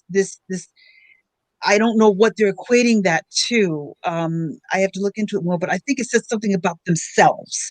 There's some sort of Probably. lack of self-esteem that they are having, that they have this hatred towards the good guy, or some lack of self-esteem in themselves that say, well, the good guy is nothing but a dream, It's and they're it, I think you're onto something here. When I was a child, I identified more with the monsters. I didn't call they were. I didn't really think about villains so much when I was a child. I thought of like the Frankenstein monster or the Phantom of the Opera, like these tragic figures, And I tended to Mhm. identify more with them than like the Dudley Do Right heroes they tend to have in those old Universal movies. And I think that was because I was kind of a bit of a weird kid. I had red hair, so that kind of set me apart. And it was a little Mhm. awkward, and I wondered if that had something to do with that. That maybe I always felt a little out of sorts, like the outsider. Maybe it's like the feeling of feeling like the outsider. I don't know, that you end up identifying more. But as I got older, I began. I like I said, I was on the Professor's Hero stream, and I mentioned that. I think the first hero that I really took to, I think, was Captain Kirk, and then later on there were others. So as I grew up, I started to identify with heroes. When I was little, it was more the monsters. So, and maybe that was a phase I went through, and I got over that, and maybe other people didn't, and maybe that's why they're doing this whole villain stuff. I don't know. Perhaps that's possibly true. That's possibly true. When I was young, I didn't have a problem with the hero because the hero inspired me. The Right. hero let me know that no matter what problems I was having, I could overcome it somehow. It gave me the inspiration that I needed when I had those days, and when I was bullied or picked on, or Yeah. when I wasn't for the in crowd. I was an outsider myself. I was a loner. I was an outsider and a loner because I was so different from everybody else. I had different Yeah. interests, and they didn't get me. They didn't understand me. Yeah. But it never made me want to become the villain. That hero made me leap past True. that, or come over that. And even And, though I could still relate to the the outsider, it wasn't the yeah. outsider that was the villain. It was the outsider that overcomes it and finds their own way. I think starting young for me, I used to for me it was like Luke Skywalker. Oh yeah. Christopher Reeve's Superman, Luke Skywalker. And then really came along when the X-Men came along. I really could identify with them. So, but it never made me want to be the bad guy because I knew the bad guy, evil eventually doesn't is not a payoff. Eventually you lose in the end. It's just like cheaters never win, in sports or given whatever. You can't Huh. erase, you're gonna get caught. So It's weird that you're saying all this. I'm thinking back to how I was when I was a kid and, dealing with bullying and stuff. And I'm thinking I was in many respects identifying with almost wanting to be the bad person. It wasn't for my religion and the fact that I had a stable home life. I don't know. I might have been one of these weirdos like these types that do identify with the villain now or want to be the villain. That's interesting. But yeah, I think because later on, heroes inspired me. But in the beginning, no, that wasn't the case. That's interesting. I didn't think about that. You made me think, well, okay, yeah, okay. And it was like I said, it was really my faith that kept that at bay. Okay, the more than having the inspirational heroes thing, which are important also. But well, maybe that's a I, culture thing. Maybe it's yeah, maybe I think and I hopefully I'd like to think I just grew out of it and got over it and didn't wallow in it. You know what I mean? I think that's what the difference is. Everyone gets dealt has stuff they deal with. Okay, you and you can get past it or you can wallow in it. You know, I think that's what it is. Yeah. Very true. Well, see, being evil and is too easy. It's too much of the easy path. I think this is brought out in Star Wars. Being evil is the easy path, because with evil there is no responsibility. Being good, there is responsibility, but for someone who wants to be bad, there is no responsibility. There is no conscious. There is no taking accountability for the things that you do. So it's much easier to be that. The easy way out is to just be evil. And for some reason, and I think I blame a part of this, a lot of this on cancel culture, a lot of this on them in this generation. They want the easy way out. They want it quick. They want it fast, and they don't want to work hard to attain whatever goal that they have to attain, because just working hard is just too hard. I want it too easy. Yeah, and exactly. And villains, and that's the way villains are to villains. To them, it'd be easier to steal money than to earn an honest living for it. To better be easy to kill my enemy than either to try to get along with them or rise above them. Well, I'll just take them out and get rid of it. So they're connecting with that somehow. I don't know. I don't know why, or maybe they think that being a hero is perfection, but nobody's perfect. A hero has to struggle just like everybody else. They're not perfect. This is why it's very important for young people to be given a panorama of heroes to look up to. That not all heroes are the same. That heroes are different. Like you have your Spider-Mans, you have your Captain America. You know, for me, the old Doctor Who series, I mean, he's a hero of a kind too, you know, but they're all different. They both handle things differently. So showing maybe I can't be like the professor said, maybe you can't be Captain America, but you can maybe aspire to be a Spider-Man, you know. And there are moments where Spider-Man acts heroic. And I made a point to Daniel the week on, or maybe it was maybe it was on a stream with Troy, but it was there was a scene on like one of the Spider-Man cartoons where Aunt May is worried and she's going to have to mortgage the house, and he overhears this and he doesn't, or like, you know, she's going to have to see that they're going to lose the house, and he doesn't know what to do because he's just Peter Parker. And then he ends up with this crime boss, and as Spider-Man, the crime boss says, listen, see this big suitcase full of money? It's yours, and you'll get one like it every month. You just have to look the other way and maybe do a job for me once in a while. And then in one instance, Peter Parker thinks about it. And then he says no, okay? But you know he thought about it for half a second, okay? And, you know, the fact he had the... you know, the moral thing to say no, but you know, Captain America would have not even thought about it, but you know, Peter Parker did for half a second, and then some people just would be tempted and they would just go with it. Go ahead though. Oh, like plus size. Oh, I'm sorry. Go ahead, ma'am. Oh, I was gonna say, go on. You're the host, so go ahead if you want to. Oh, because you're talking about, you know, like young kids stay with heroes, and it's like, I wonder who are the heroes to young people now. And you know, young people in quotes.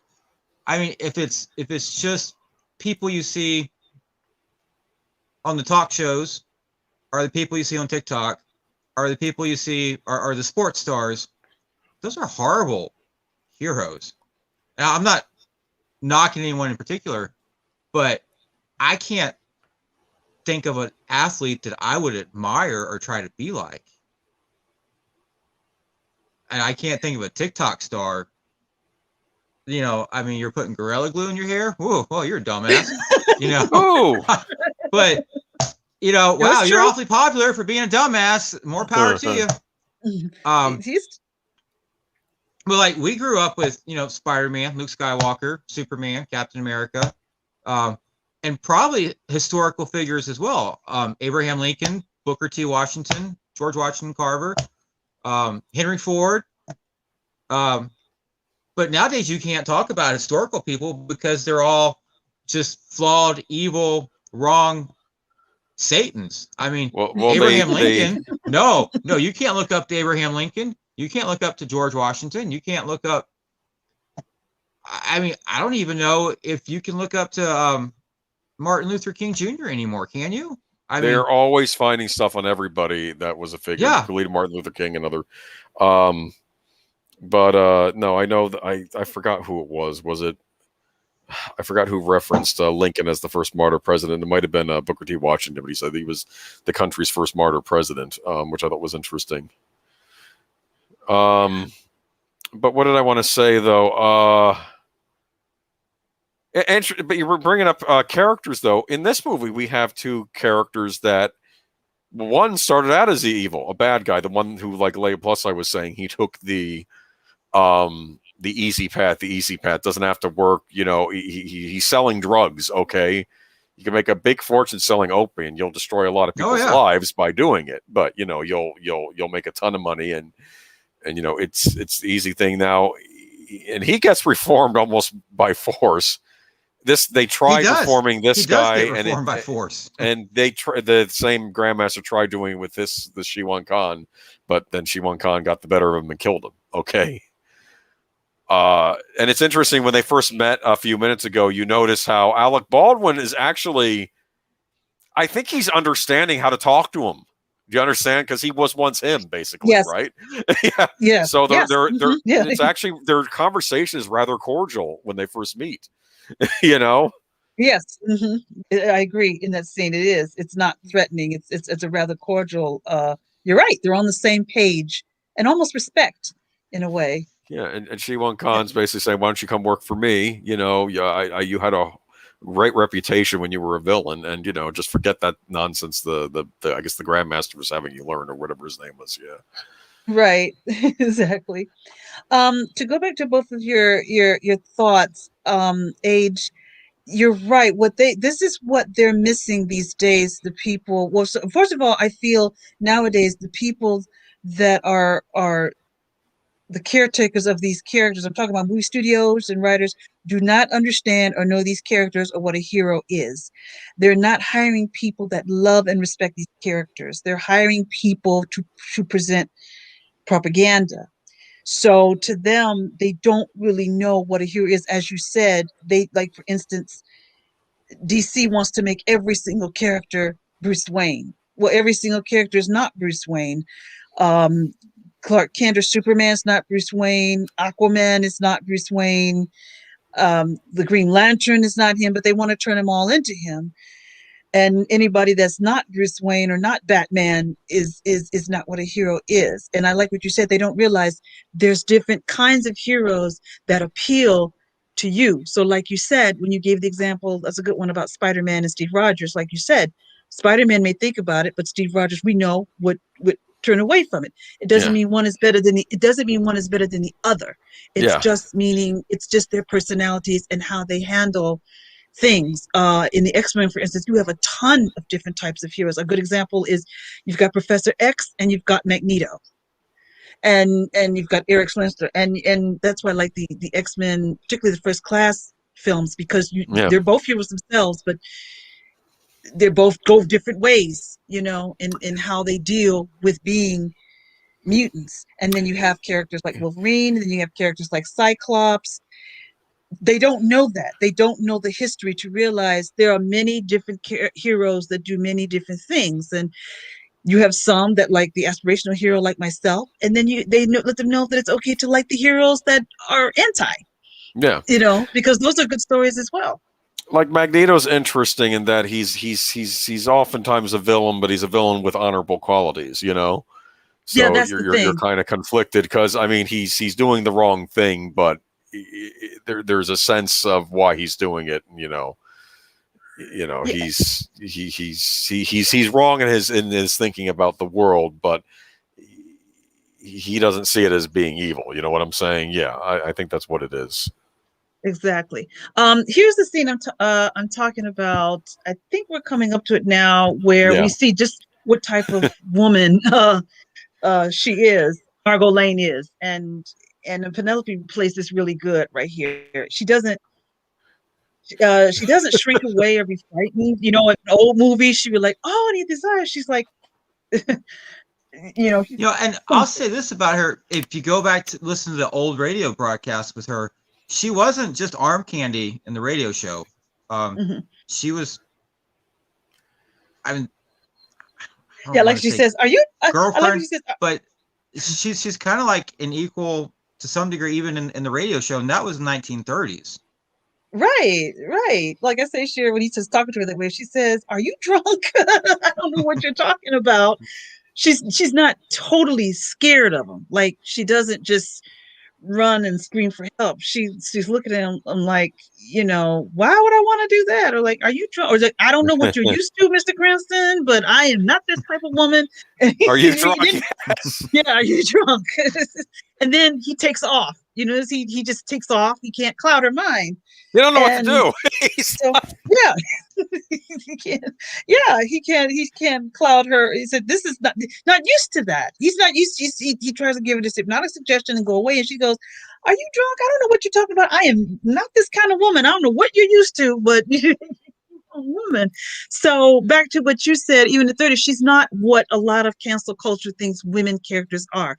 You can be strong and still be feminine in your own way, and that's why I like that moment. She may not be physically strong, but there's a mental strength that she has with him that I really like. And like you said, Daniel, she is not arm candy. She is, and she does this to the whole film. I don't ever see her have a weak moment in this film with Cranston. So I think it intrigues him, but also it stunts him because it's like, okay, I can't, what?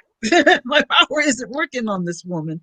So I really like that moment and the lines they give her. But then again, see, cancel culture, they don't do their homework. They don't really look at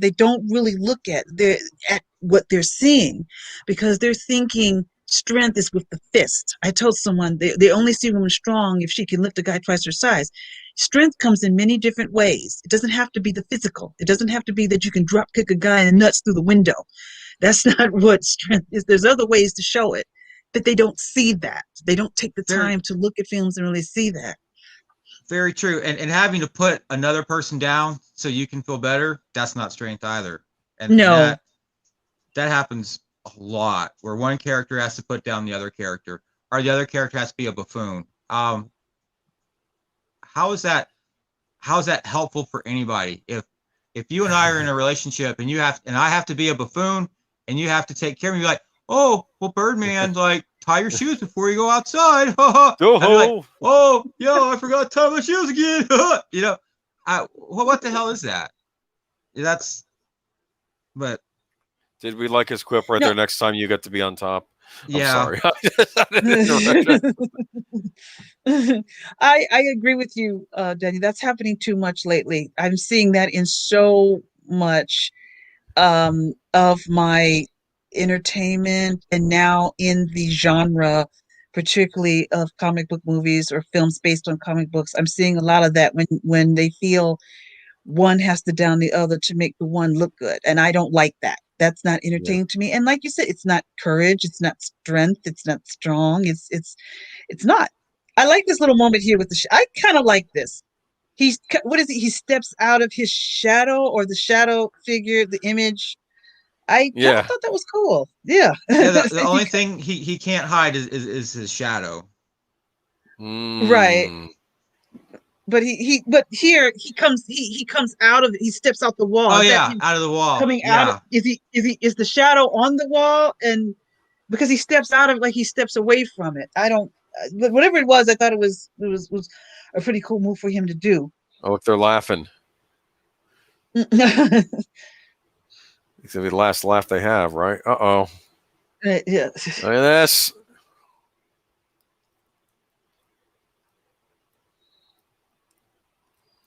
Now, I am going to say this, though. Again, these guys are standing out big time. I mean, I don't know. I think I would have. I don't know. But Daniel, but do they really see him? Did Shiwan Khan, did he cloud them where they can't see him? Oh, where people can't see his right.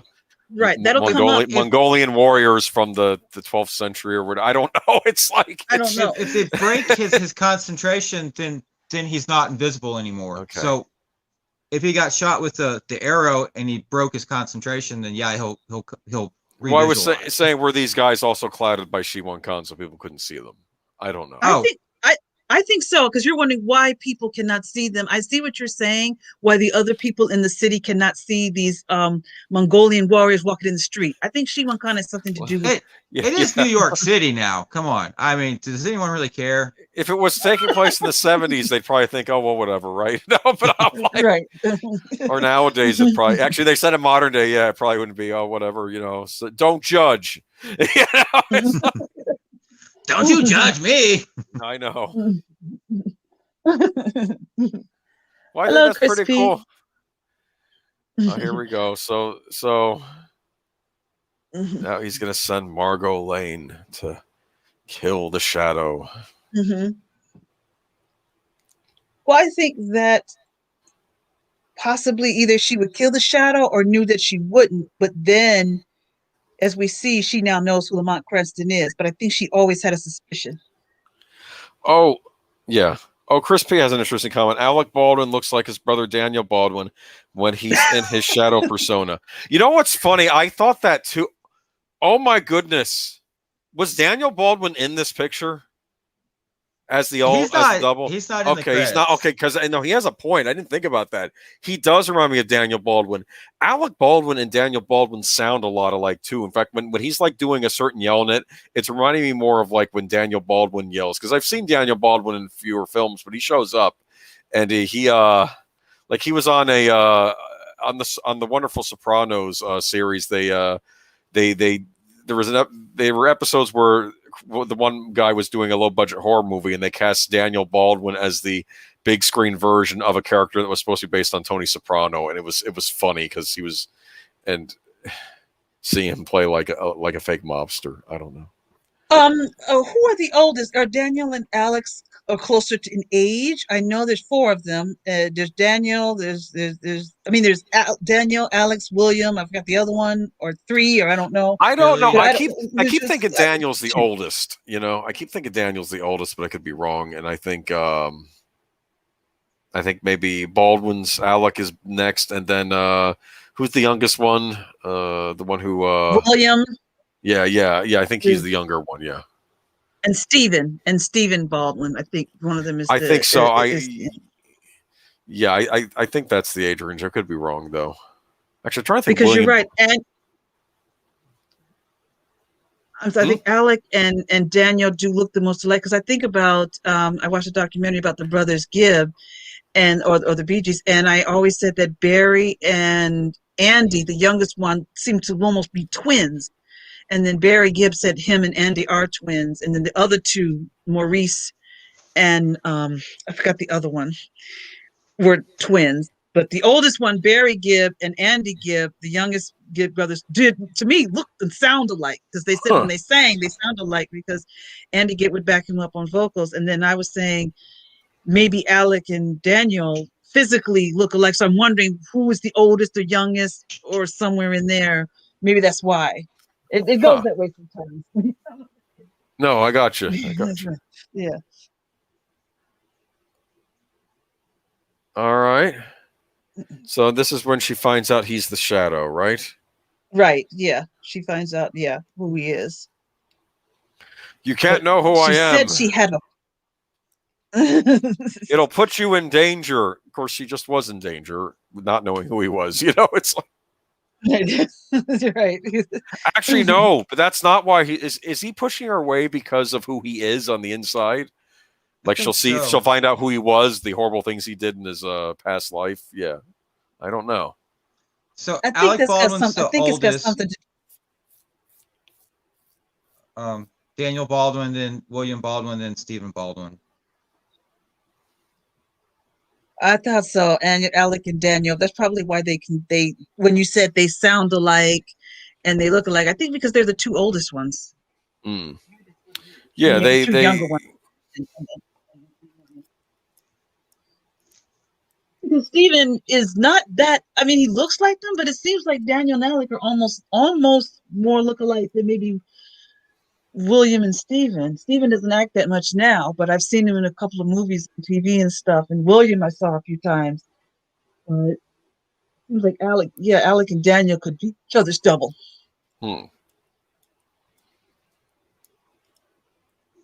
I love the caption underneath there. It said no audible dialogue to the Cappy. Okay. So what do you love about this score though, Birdman? This is classic 90s Goldsmith all day long. Total Recall, Shadow, Gremlins 2. Goldsmith had a certain bravado in the 90s about him. And that's how I came to know Jerry Goldsmith. And I mean, in my older years, I've gone back to his earlier work. The breadth of his work is amazing. He's done over 200 films, twice as many films as John Williams. Like I said, he did what, like 5 films this year, 6 films? Who, Williams? He would just no. The year this came out. Okay, yeah. Jerry Goldsmith, 1, 2, 3, 4, 5. 5 films this year. I think he did 7 the previous year. But like Total Recall, The Shadow, Gremlins 2, they've just got a certain drive about them. And the Shadow's got that nice brassy theme. They've got the soft love theme for him and Margo. They got the action set pieces with the heavy percussion that I absolutely adore.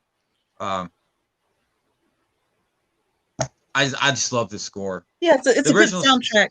Yeah, the original soundtrack was like 30 minutes long. The entire score is about 80 to 90 minutes. So you get about a third of it on the original soundtrack. The Entrada releases, it's got the complete score, and it's got alternate cues, and then it's got the original soundtrack released on the second disc. Well worth to buy for $30, and I believe it's still available on Entrada. Boomer, I'm looking at you. Go to Entrada, buy it. What? Because it's not one of your birthday presents. Just saying. Okay, all right.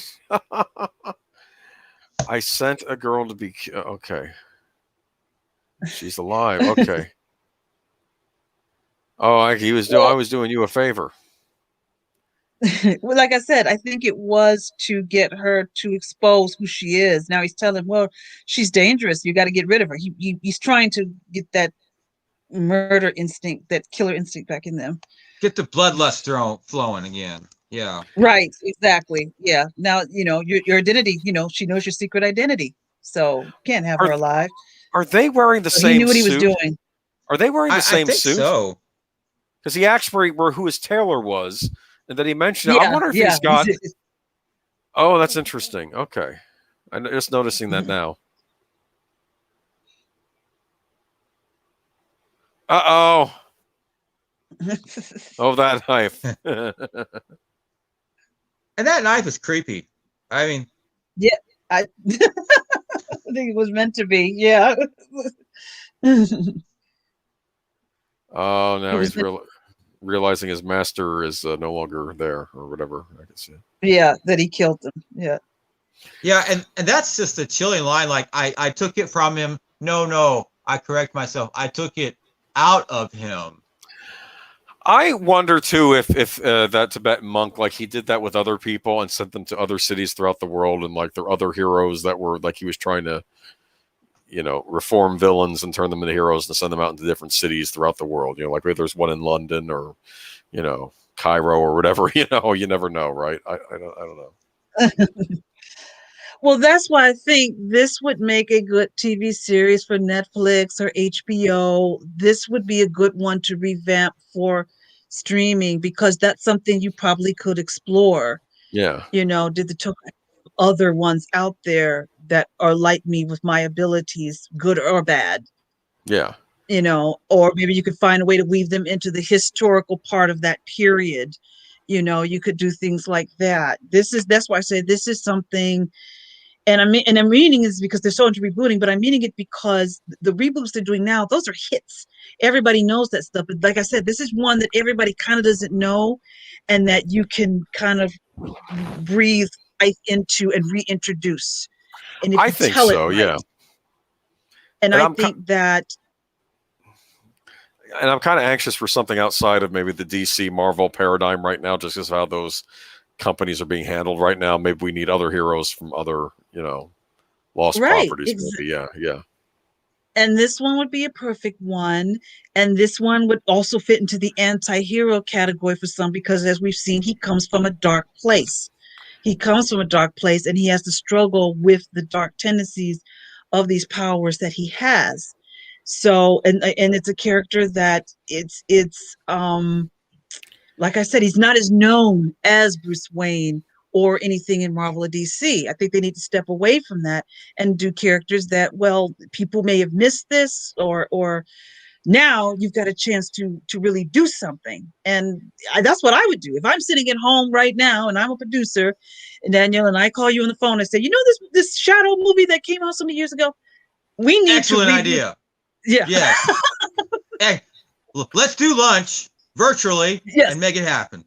Exactly. That's exactly what I would do. And I would put out a press announcement. We are going to reboot this movie into a TV show. And you know what, though?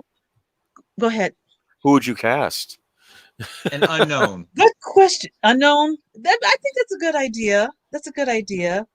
I was also thinking, well, he's still at Marvel, but I was thinking Sebastian Stan, who's the Winter Soldier. Okay. He could be the Shadow. Yeah, I could see him as the Shadow.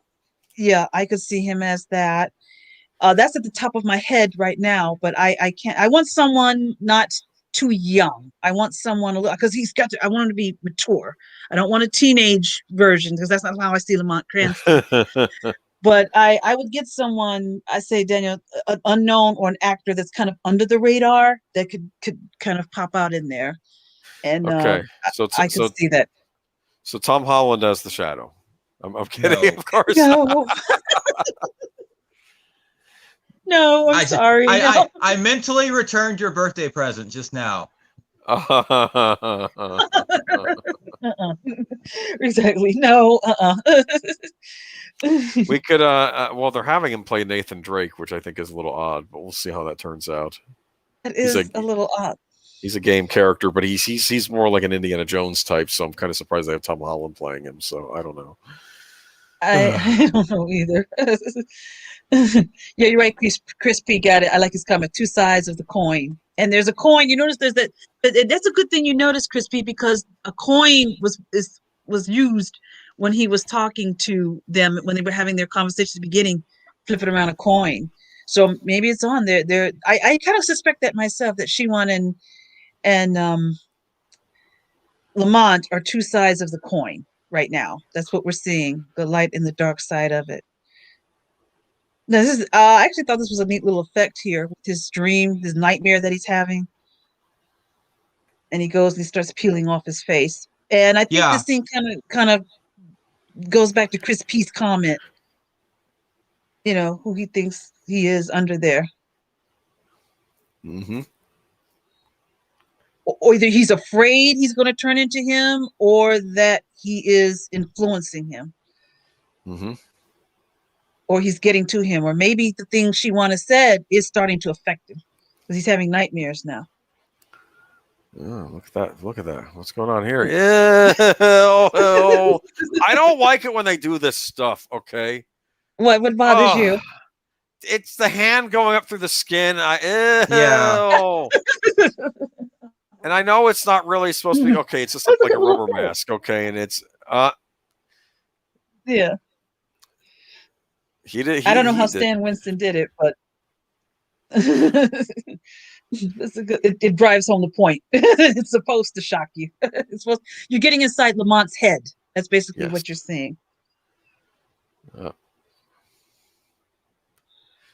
Does she have bed hair? No. I'm just saying, it's like no one looks that perfect getting up from a night's sleep. Maybe Margo Lane does. There you go. I don't know about you, but I do. I look. Yeah, sure. You'd be like Lamont Cranston. It's 7 a.m. in the morning, coming in with an expensive suit and all tidied up, ready to go. Before the pandemic. Now it's like cargo pants, an old dress shirt, and a shooting vest. Yeah, that's for everybody. You're not alone. That's for everybody. But then again, I like their scenes because I like how they're played off and how she plays it off. She's not this damsel in distress that they think cancel culture thinks every woman has been, even in the conversation she's having here with him. I like that there's wit though, like he goes, like she's telling about the wonderful dream she had, and he's like, I dreamt I tore my face off and with someone else underneath. You have problems, yeah, I'm aware of that. It's kind of funny. Yeah, I you like. know what it is? It's witty without being that that have to have a joke every 5 minutes. You know, it's that we see a lot in the Marvel movies lately. Not in the beginning. In the beginning, I think the Marvel movies Right. had humor more like this, and then like it's especially in those Ant-Man movies. There's like he's constantly the butt of the jokes. It's like it's Yeah, and that's what I didn't like, and that's what I yeah. mean. It's the same way when they did the sequel, Aspen and the Wasp. It's like, why is Hank being treated like a buffoon? He's not a buffoon. He's a smart guy. Just to make Yeah. I mean, he didn't know what a wardrobe was, and I'm like, you have. I think you have an electrical engineering degree. Okay, you're not dumb. Okay, you know it's. yeah, you know what you're doing, and they didn't have to make him dumb to make I forgot her name, but she's played by Evangeline Lilly, to make her character shine. I Oh, didn't the like Wasp. that. Yeah, You probably. know, and the idea also, and people may get mad at me, but I'm going to say this: you mean to tell me he doesn't know how to throw a punch at all? Not one time? Come on. Come on. But that's just me personally. Okay, but that's just me personally. Okay. She won Khan. Yes. Is in another outfit again. This guy changes more than Margo Lane does. Okay. Look, oh, nice dress, Toots. That was your first and last mistake. Okay. Yeah. Yeah. This actor always plays horribly obnoxious men on television series and movies. He was on Mad Men. I think Don Draper punched him in the face in one episode. He was he's that guy. Oh, yeah. okay. He was in. He was on Lost, one of the seasons of Lost, where they were in the '70s, and I think that Matthew Fox was toward the end of that season was actively trying to shoot him dead. Okay, you know, I mean, it's he just has a knack for playing. I'm sure he's a perfectly fine fellow in real life, but he's always playing. But of course, here it's like, oh, this is a horror. This is kind of that's a dark scene, and is this being played for laughs? You just see him, and he hits something on the way down. And then, of course, they're just walking, and they didn't even see it. It's like, ah, yes, that's I guess it is, but I guess it also shows the what's the word I'm trying the sadistic mind of him. But that I think that's the point. He doesn't have he doesn't care. He look. Oh, you made fun of me. You know what? I think I'll just kill you. You know, I'll teach you a lesson. Get you out the way, puny human. You don't have the abilities that I do. Yeah, that's how he is. This whole movie. I would say this: exactly. if I saw someone dressed like he was dressed out about town, I don't need to know who he is. I know he's somebody because of the way he's dressed. Right. Good point. He could be an ambassador from another country. You know, yeah, you I'm like, you're someone important. I don't know who you are, but I know you're important. Well, you don't be rude either. Of course, it's being rude. Or should you have to fall to your death for being rude? No. You know, maybe a smack in the face or something. I mean, come on. It's like, okay. Or he could put a thought in his head about how to treat people with respect. But again, he's sadistic, so his mind is twisted. Yes. So he doesn't think reasonable. That's the two-sided coin that Chris P is talking about between Lamont Cranston and his character. You know. Oh, look at this. We have Tim Curry. Yeah. Go ahead. I'm sorry. No, that's okay. I think Curry is the buffoon. He's the buffoon villain. He has a very expressive face. He has like a comic book character face. Okay, if you think about it, he's like very exaggerated features. Of course, I think that's his acting that's doing a lot of that too. You know, right? He could play a supervillain. I don't know if we saw him too often playing that type of role, but he could. Yeah, he plays one somewhat here. Like, and I could see him this as is where. Yeah. Go ahead. Right.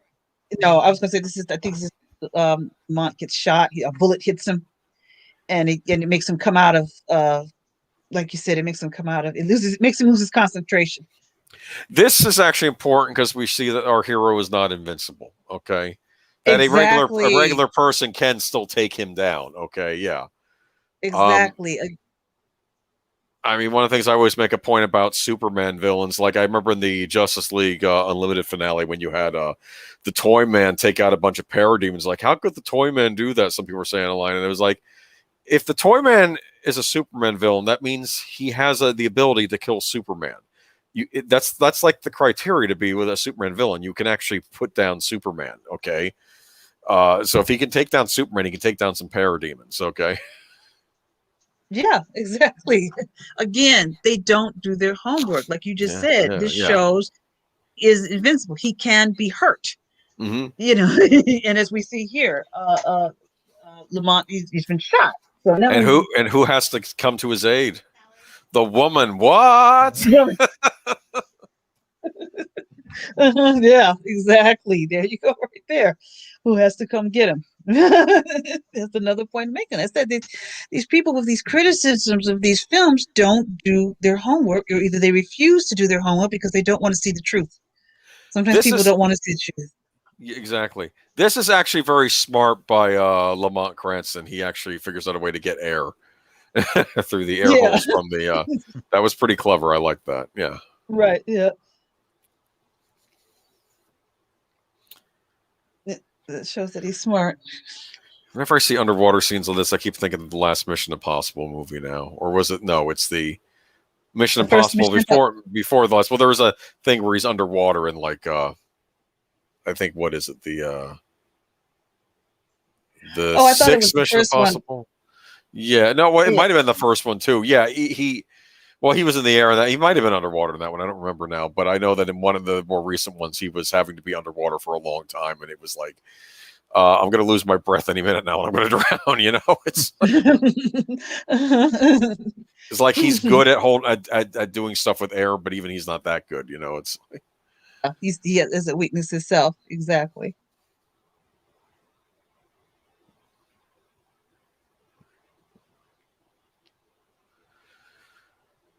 You called.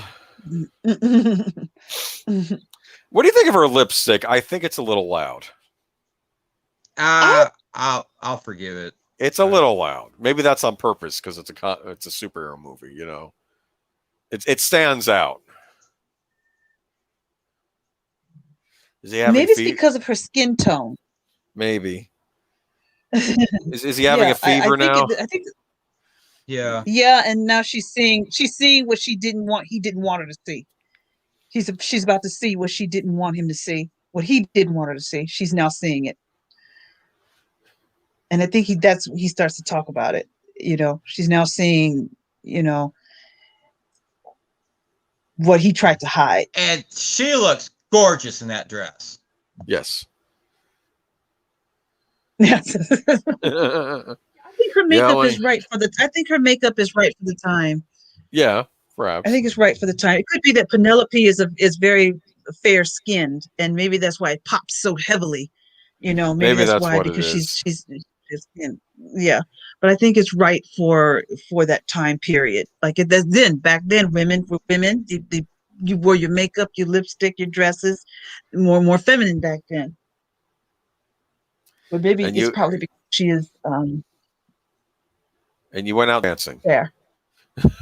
Yeah. You know, my grandmother, you know, we lived out in the county. She was a school teacher, and she always wore pants and a blouse. She never really wore dresses. But anytime we go to the grocery store or the drugstore or the Walmart, take a bath, put on your nice clothes. She'd put on her compact stuff and lipstick. And she wasn't trying to you know, look like Paris Hilton. She was just, you're going to town, you need to look presentable. And you know, she'd come over, she's like, are your ears clean? Did you brush your teeth? You know, and because before you went to town to go grocery shopping, you looked presentable. That's just how she was raised. Right. Yeah.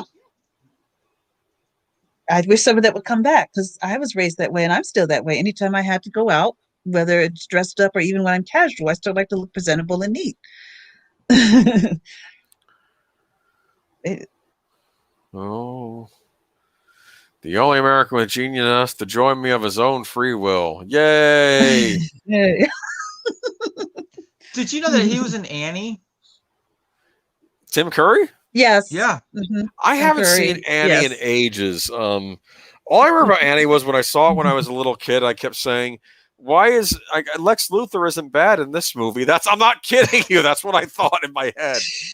Because I think that was around the same time as the Christopher Reeve Superman movie and I confused Daddy Warbucks with Lex Luthor. I remember that. Oh, I was a kid, like 4 or 5, you know.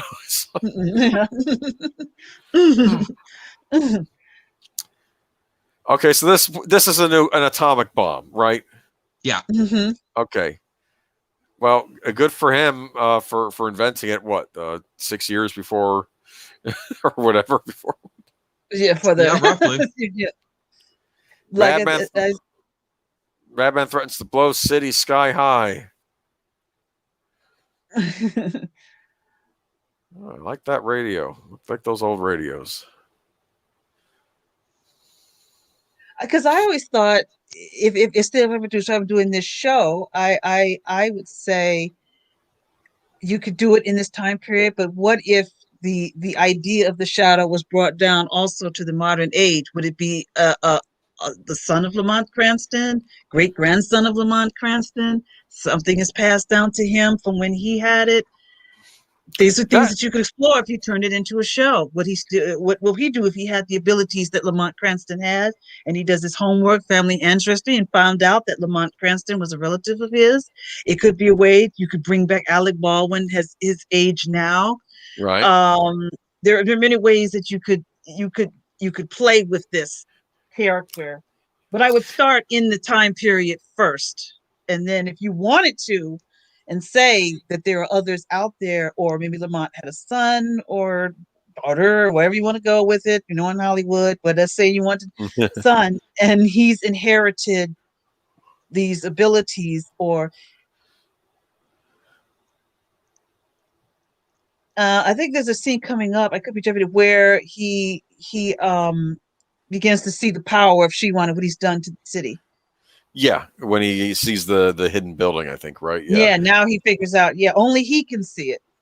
But what I thought was interesting what you were saying. The Phantom was that kind of superhero. Like the Phantom would get passed down generation to generation, and there'd be a new Phantom each generation. But it was a family thing.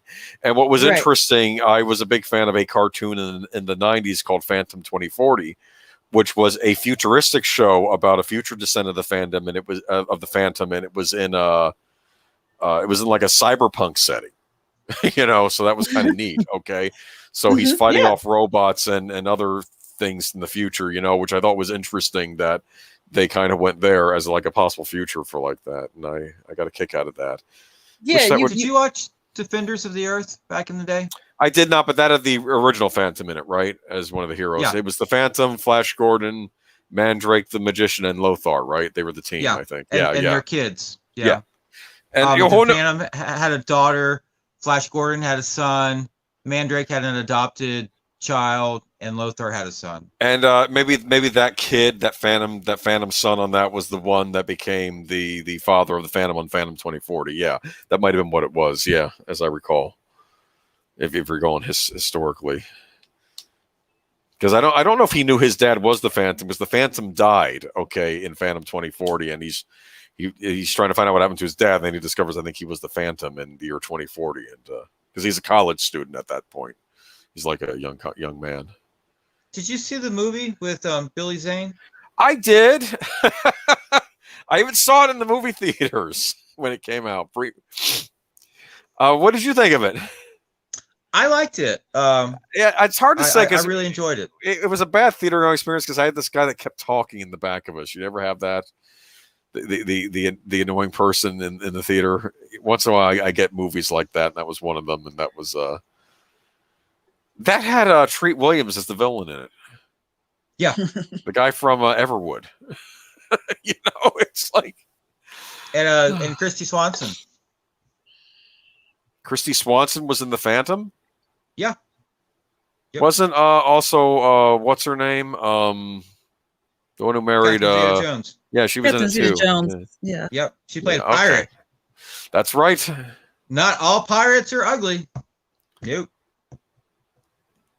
Oh yeah, well a lot of women like Johnny Depp as the pirate too. At least they did for a while.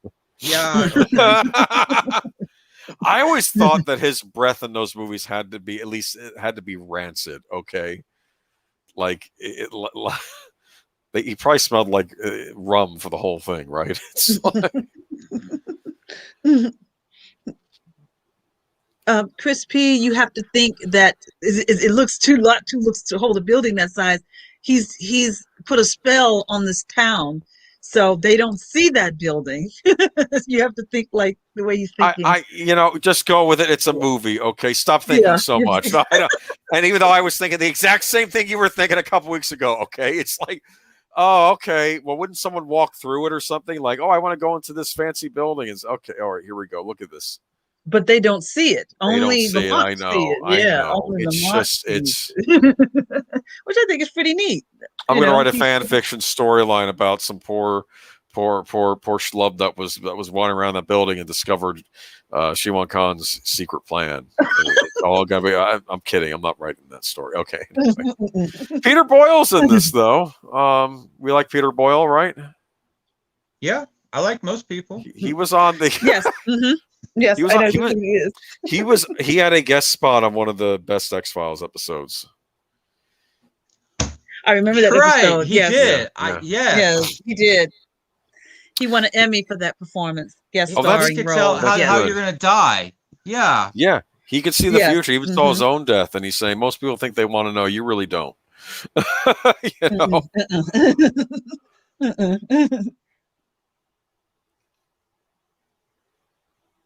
And then the killer is like, "Why do I do the things that I do?" Well, I think it's because you're a homicidal maniac. That's what he says. I think he says to Truth him. hurts.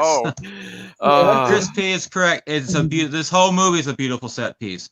Joseph Nimick III was the production designer, who was also production designer on Terminator 2. They said they shot all of this on the Universal backlot. They did.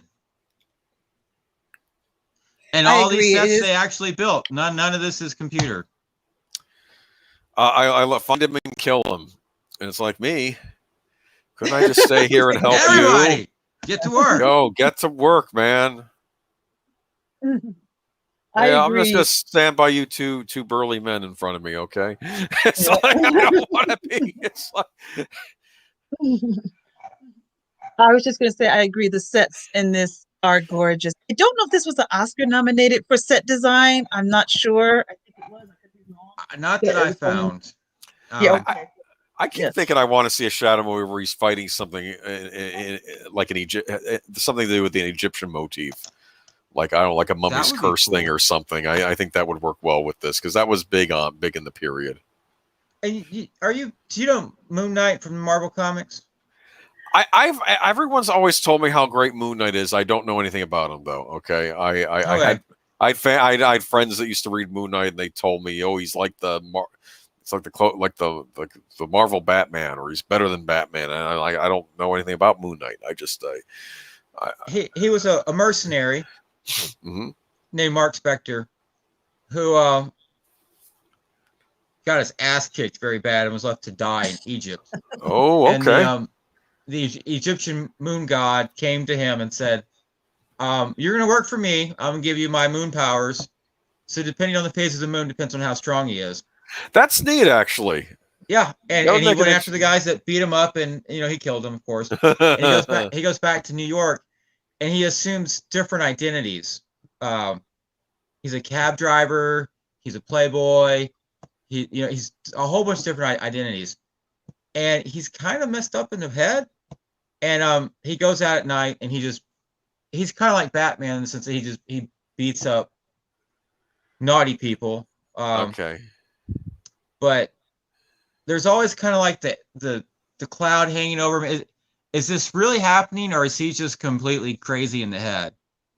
It sounds like an interesting comic character, though. I would check it out. They say there's going to be a the way I talked about it, a Netflix show, but I guess now it would go to Disney Plus. Oh, we'll see. It'll be on Disney Plus. Yeah. If the people that did Daredevil did it, I'd be all about it. Totally. Yeah. You're a fool, Claymore. he's just having fun with this guy. But like when he's saying, "Why don't you fight like a man?" He looks like a cartoon character right there. He's like, "Look at this. Look at that face. He could play the Joker or like a Batman villain or something. Look at this. Oh, there he goes, flying out the window. Boom." Now, this is right. I kind of look quizzically at the Shadow, thinking, you could have just had that guy get arrested or turned into the police, but instead you just send him flying to his death.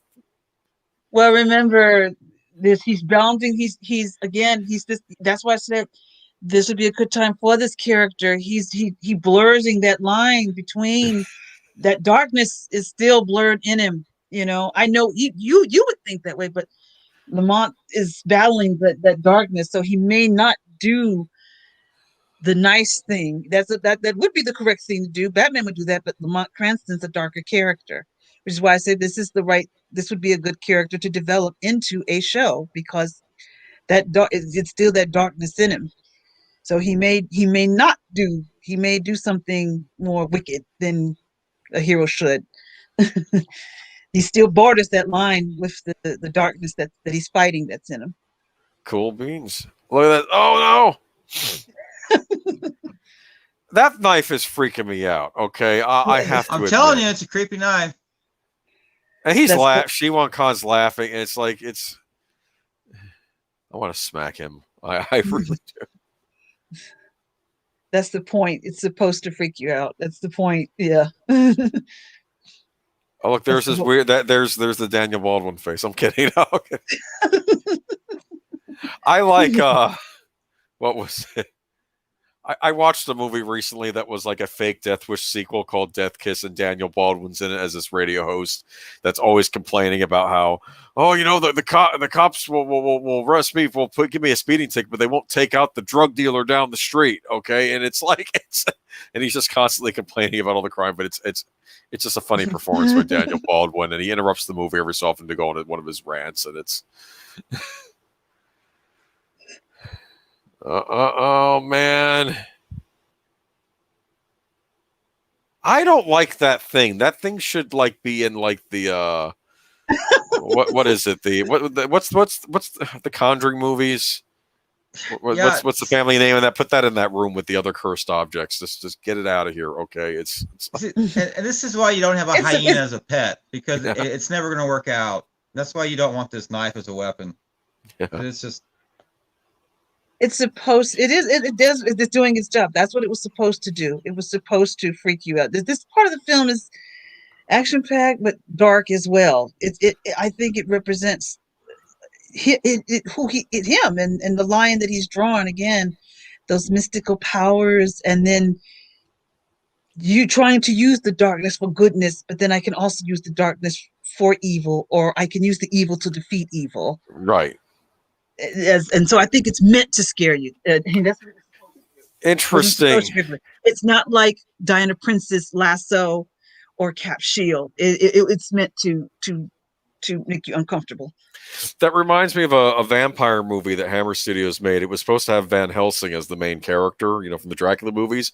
But in the script, Van Helsing uses black magic to stop the vampires. And Peter Cushing said, I'm not going to be Van Helsing this, because Van Helsing would not use black magic to stop vampires. So they said, okay. And they wrote an original character for the movie that was a different kind of character that was starting to stop vampires. And he's the one that used the dark magic, Yeah, you don't use something. He's using something bad to get rid of the vampires at the end. But he said Van Helsing would not do that. Okay, yeah, Doctor. Well, good for Peter Cushing knowing his character. Yes, exactly. Yeah, I have to give him points for that. He understood his character. He understood that. And I'll say, in the movie that got made, I actually almost felt bad for the vampires, because the guy summoned up something from the depths to take out the vampires, if you know what I mean. And it was not pretty. Right. And the vampires were so awful, and they needed to be taken out, but still, the way they were, it wasn't. It's not something, it wasn't Christian. I'll put it to you that way. Okay. He wouldn't. Peter Cushing understood that he wouldn't use evil to fight evil. You have to exactly. Fight evil with good. And that reminds me of what you're saying. That this character might go there if he had to. Yeah. And my iTunes is turning on again. They quit before it starts playing Ladytron. Okay.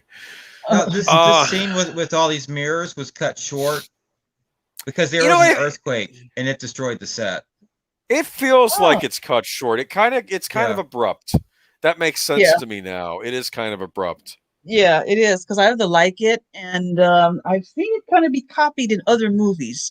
I've seen other movies where there's them facing the villain in a hall of mirrors. You know, before I don't know, was it It Part 2 or something like that? Yeah. It's been copied. Somebody watched it and said how to do that. I'm thinking the first movie I saw it in was the 70s movie Enter the Dragon with Bruce Lee. He fights the villain in a hall of mirrors at the end, and it's an interesting it's actually very creepy. And plus we also had Conan the Destroyer, where he fights the sorcerer in the circle of mirrors. Remember that, Daniel? Huh? Yes. This is the most ridiculous nuclear bomb. It's a big ball. It's rolling all around the hotel. It's fun. It's fun. Sometimes movies just needs to be fun. And she has to cut the wire, and I guess he has red-green color blindness. Is that what I'm getting from this? Yeah. So, okay. He's colorblind. So yeah. Well, like some people aren't fully colorblind. I was going to say, some people aren't fully colorblind. It's red-green color blindness. Like Mulder on the X-Files had red-green color blindness, he said. And that would prevent him from being an FBI agent. Just saying. What? Are you sure? Yeah. Unless they've changed the qualifications. But yeah, any form of color blindness. What if he hid it? Well, but he was open about it with his partner. There was an episode where there was this videotape that would hypnotize people, but because he had red-green color blindness, Mulder didn't get hypnotized by it and see something he didn't see, whereas Scully did. And the first thing she does see is Mulder sitting in a car with Cancer Man. And it's like, and they're laughing, and it's like, he's been working for Cancer Man all along. The point is people are having their worst nightmares, seeing their worst nightmares come to life. This is too short. It's so abrupt. Yeah, I agree with you. It's not their fault they had an earthquake. I know. That's too bad, because I actually like this scene. I like that scene, and like you said, it's the contrast. The comedy is the contrast. What's going on with Lamont Cranston? Because what's going on with Lamont Cranston is dark. But I actually liked the scene, and it seemed like Lamont showing him getting the upper hand and the upper control, as we see now. He gets the upper hand and doesn't control. But it's interesting that he doesn't kill him. That's a thing that I found I thought he did, but he doesn't.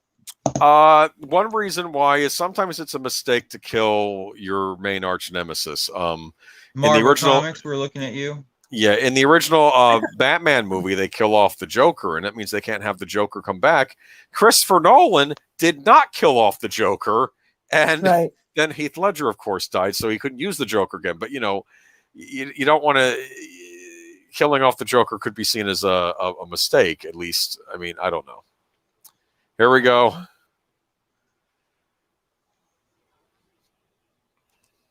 Well, he didn't kill him. He lobotomized him, or... that's what he did. He did something to his brain so he can't use his telekinesis.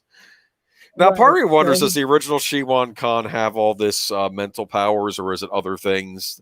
So he could still be a villain in a future movie. Yeah, yeah, he was would be. Again, like you said, would make a good TV show, because you can open. There's a lot of doors you can open up.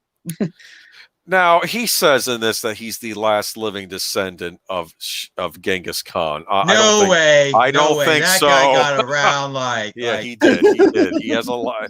I think, what was it? 19 million descendants or something. I know there was it was some weird thing where they had some outrageously high number. I know, but I killed them all. No, you didn't. Okay? No one's buying it. It's like they were rivals. You're right, Chris P. John Wick did have a Hall of Mirrors fight. Yes, towards the end. Mirror fights are fun, and they're tricky too. Yeah, I can imagine. He gets the girl. This is what we like to see. Yeah. Her hair is amazing. It's short, but it's amazing. I like her everything is amazing. Let's be honest here. Alec Baldwin is looking the leading man. He's got the suit. There he goes. Hey, how will you know where I am? And what does he say? Oh Oh no. no! And then a shadow knows. Well, they say Penelope got this part because they said she looked like she fit in that era. She looked Yeah, like she She comes from does. that era. Yeah, She she does. fits that era. She got yeah, because she looks like she comes from that era. She fits that era well. how did this do at the box office? Not good. Not Um, good. Yeah. like $48 million worldwide. Actually, The Lion King opened up. It did 850. Shadow opened up the next weekend. It did 48 million. Next weekend, Forrest Gump did Forget it. 683.1. It was sandwiched between those And two. and then Forget the it. next weekend it was True Lies at 378.9. Forget it. It opened to Forget it. number 2. It fell to number 3, and it was over after that. Forget it. Unfortunately, It was up against some stiff competition. That was what was fascinating about movies back in the old day, about wondering if your anticipated movie would do well, so it would get a sequel. Like I was 95, I was so looking forward to the Judge Dredd movie because I was actually a big fan of that comic book. Oh, that was a comic book I read, and I was and then it did not do well at the box office, and it's like, okay, we're not getting a follow up. And then I enjoy that movie though. Yeah, the original Judge Dredd, it's not bad. Yeah. I know some people pick on it, but I like it. I love the Dredd movie they did though. The one with what's Keith his Urban. name? Yeah, that's a great that's a great Judge Dredd movie. I appreciated that movie a lot. And I don't know if we're gonna ever see it. We were supposed to get a sequel to that, but I think it did just well enough that they were considering it, or they were also considering a TV series. But I don't know if any of that's going to happen now. I think also the reason this flopped is because it was still under the cloud of that some of the Batman movies had come out then. I think audiences just didn't have the maturity with this character, or just did not know enough about this character to put money on it. So I think that's another blow, another strike against it. Like you said, there were just too many other blockbusters out that just took his attention away. And I also think that they didn't really know who this character was about, but he enjoyed it. I really enjoyed it myself. So that's why I said this is a project that you could reboot for streaming, because it didn't have the mass success as other films that they keep rebooting and destroying. So now here's a chance to take something that a lot of people really don't know and really work on it, because there's a lot you can do with this. I did enjoy it when I saw it. I actually liked it. I didn't know that much about him, but I rode the train and it didn't subvert my expectation. Or maybe it was the period that it took place in. It was in the 30s. But I was okay with it. It was different. Yeah. Cool beans. Jedi Yeah, Masters Utopia made a nice comment. Thank you, sir. Sure. Yeah. Yeah, a lot of people don't. Did you like the film score, Zootopia? Tell me about that, because I've always loved this Jerry Goldsmith score a great deal. So what were your thoughts on it? I don't know. But with a year later, we get Congo. Remember Congo? I like Congo. I know some people pick on it because Michael Crichton was hot right at that moment because the Jurassic Park had just come out. After Jurassic Park, they were like, let's adapt every Michael Crichton. They were like, Congo's the next big one, and I'm like, oh, this is neat. It's like, and you had the talking gorilla, and I was excited. It's like, whoa, and like I love that movie because you have her. She's doing the sign language, and she's all like. It's a talking gorilla, and then one guy's trying to think of a way to. I don't know if one guy says we could make $1 million off of her. It's like. But no, we got to return her to the wild. I think that was the thing he was wanting to do, or she was having a nightmare about something, and they have to go figure it out. And then he releases her to the wild. Hopefully, she'll teach the other apes how to sign. I think that's what he was hoping, right? Yeah. And then we get Planet of the Apes. Thank you so much. I like those movies. I like the new Planet of the Apes movies, too. This is why, while I have a lot of trepidations about this new Batman movie coming out, I will admit that director did do a really good job with those apes, that ape reboot series. By the late, great studio, 20th Century Fox, which is no longer with us because another studio had to basically destroy it. And now Disney can make an apes series or movie. And I don't know how I feel about that. They're going to make it stupid. Do you see Disney surviving another 5 years? I have no idea. Here's the problem, okay? For a while, at least on Sunday when I was talking over at Troy, I had a lot of problems with Disney, especially how they handled Star Wars. And I wasn't a huge fan of Endgame either. I didn't think that Marvel was necessarily over after Endgame, but it had damage done to it. And I didn't like Star Wars at all. I know people had high hopes for The Mandalorian, and I was like, well, we'll see. Because I just wasn't trusting it. I am going to say this now with everything else. They're all going down a bad path now. I can't tell you if Disney's going to go under because they own so much. Like, are they literally, quote unquote, too big to fail? I don't know, but they do need to make some changes over there, and they need to think about trying to think of what were the things that drew the people to see Marvel and Star Wars and all these things in the first place, and try and do that. Okay, I think I don't know. I think eventually it will catch. It's not going to happen overnight, No, but I do think that it's going to catch up with them not making money. I don't think they're making as much money as they're telling us. I don't think they're being honest about their box office receipts. And I agree with you. At some point, I think the audiences are just going to get tired of the crap that they're doing right now. I hated Endgame with a passion. Yeah. And I think Endgame just I think for some people Endgame was Endgame and they have no interest in the Marvel. The Marvel shows are not great. I'm telling you, they're not. They're absolutely not at all. From what I've heard, no. Yes, from what I've heard. They are, I haven't seen them, but yeah. It don't.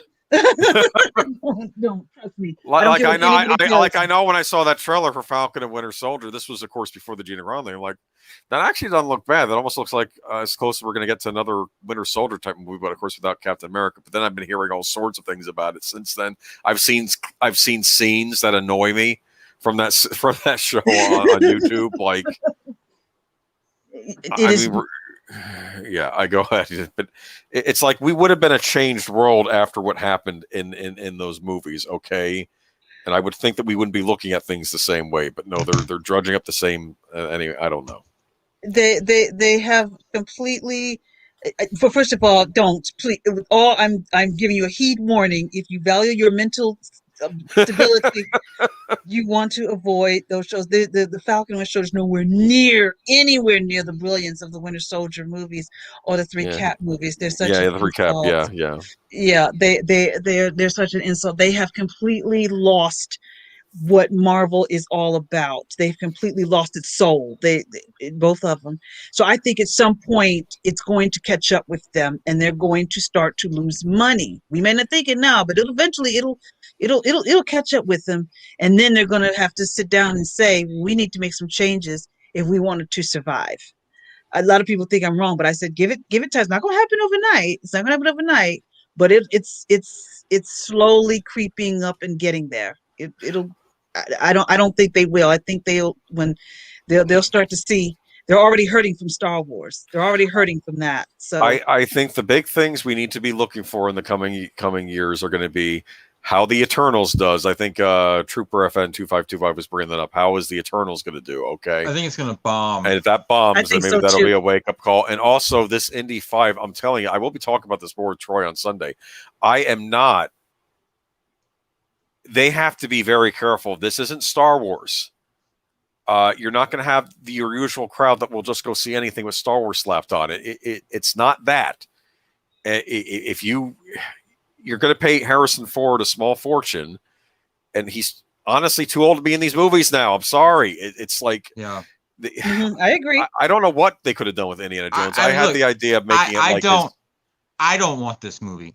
I do not want this movie. That's me saying. Phoebe Waller-Bridge. I watched the first episode of Fleabag. No, it's like a British version of Girls. That's what that show reminds me of. Okay, it's an overrated show. They're only loving it because it's women power kind of film, and that's the only reason why they think it's the greatest thing created since Michelangelo did the Statue of David. Yeah, I really think it is. And I'm going to say this too. I don't think it's a coincidence that Adam Driver was on Girls. Suddenly he shows up in a Star Wars movie as one of the main characters, and Phoebe Waller-Bridge is on Fleabag, and now she suddenly shows up in an Indiana Jones movie. Are they women working? This is what they'd rather do. This is probably what they're more of a fan of, stuff like Girls and stuff like Fleabag, and now they're wanting to cast their favorite actors in these things they don't really belong in. Well, I agree. Well, first of all, Though I'll admit Adam Driver was probably one of the better actors in those Star Wars sequels. I'll say that though. But yeah, I have no plans to see this train wreck coming whatsoever. I have no plans to see it. I personally felt there was no need to make an Indy 4. Indy 3, The Last Crusade, ended so perfectly. It had the perfect ending. First of all, I loved the movie. I loved how Sean Connery and Harrison Ford worked together. I thought it was just absolutely brilliant. And it ended so perfectly, having Indy ride off into the sunset like that with that score playing. It was just perfect. So they said Indy 4. I thought, I don't know. Indy in the 50s. I'm not sure about that. And I'm not sure about that. And I was true. And so I thought, okay, now they won't make another one. And I said, why Indy 5? Harrison Ford is way past the time to play this character. I think it's Kathleen Kennedy's will not rest until she ruins another franchise of George Lucas, because she wanted to be George Lucas and she's not. So she would rather destroy all his work. I just think it's going to be an absolute train wreck. I think it's going to be an absolute. I'm not curious to see it. I don't want to see it. I think this Phoebe Waller-Bridge, I think that, and I'm hearing this from a lot of people on YouTube, any comedy, saying that it's a Kathleen Kennedy insert. Number one, Kathleen Kennedy does not know she has no idea what she's doing. She is really not knowing what she is doing. She should have been fired years ago. And she is really causing more damage than good. She's delusional. She thinks she's George Lucas, but she's not. She wants to have the creative mind of George Lucas, but she's not. But she thinks she is. And I think this character is her personal insert, because she sees herself as this wonderful Joan of Arc kind of character that's here to save mankind. And that's all this new character is going to be in this film. She's going to be somebody that will put J.J. Jones in his place, keep in his lane. She'll be the one that knows everything and never gets hurt, right? Indy's going to just look like a stupid buffoon. So that's what I'm saying. And I refuse to see that, because back in the day, Indiana Jones was my boy. That was my guy. Back in the day, I was a huge fan of the original Lost Ark movies.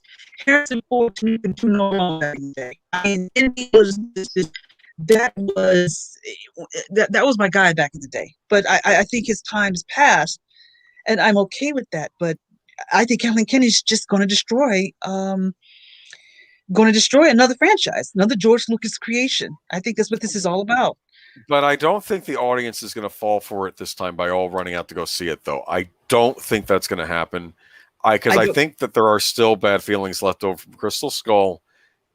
And I think unless they can really figure out a way to sell this is going to be a great Indiana Jones movie. I think the average... I don't like to use this word normie, but like the people that don't follow the stuff we do, even them, I don't know if they're going to be hopping to see this thing. And it's also going to be a summer release. And one of the things that I think helped the Star Wars sequel trilogy, and I brought it up before, is that all the other studios were like, oh, we can't compete with Star Wars. Don't release anything at the same time. So if you're going to want to see the movie around the holidays, you're going to see Star Wars anyway.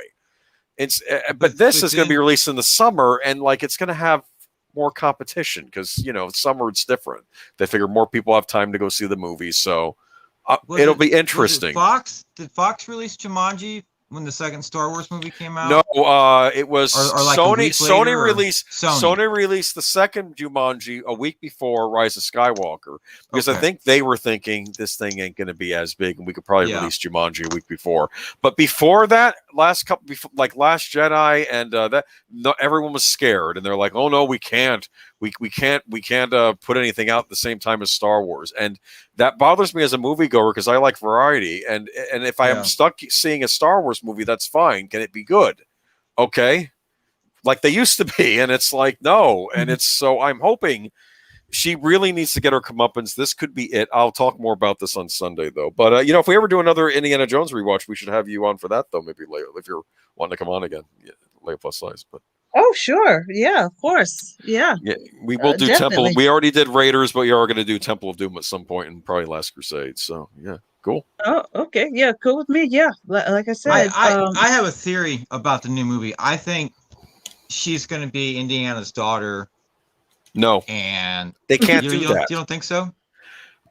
He has another kid he doesn't know about.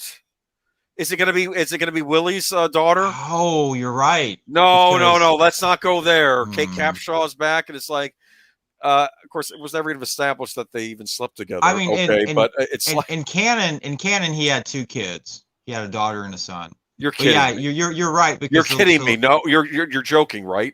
No, I mean serious. Like if you read the books, Lucas? Why did you do that?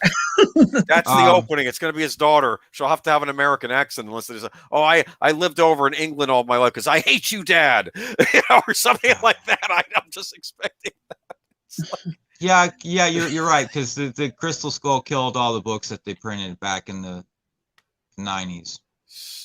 Yeah. Okay, so it's not canon. All right. Not anymore. Young Indiana Jones. The Young Indiana Jones show is canon because it's referenced in Crystal Skull. Okay, incidents from the Young Indiana Jones Chronicles was referenced in Crystal Skull briefly. You learned what? Yes, it was along or you met Pancho Villa, or you did something. Yes, or like he mentioned that he met somebody, and it was a reference to the Young Indiana Jones Chronicles. By the way, Harrison Ford has to be as old as the Indiana Jones as the old Indiana Jones on Young Indiana Jones Chronicles at this point. Yeah, you better have the eye patch. You should, yeah. What if like a cat will scratch his eye? That'll be how he loses his eye, like Samuel Jackson and I was mentioning that to Troy. Yeah, it's stupid. Anyway, go ahead.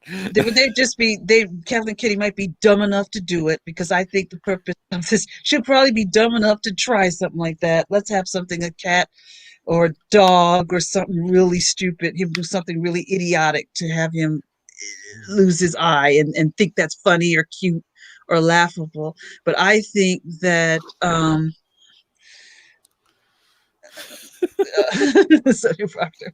I don't know what they're going to do because if the idea is that Phoebe Waller-Bridge is supposed to be the handoff and they're going to do movies with her, no, don't do that.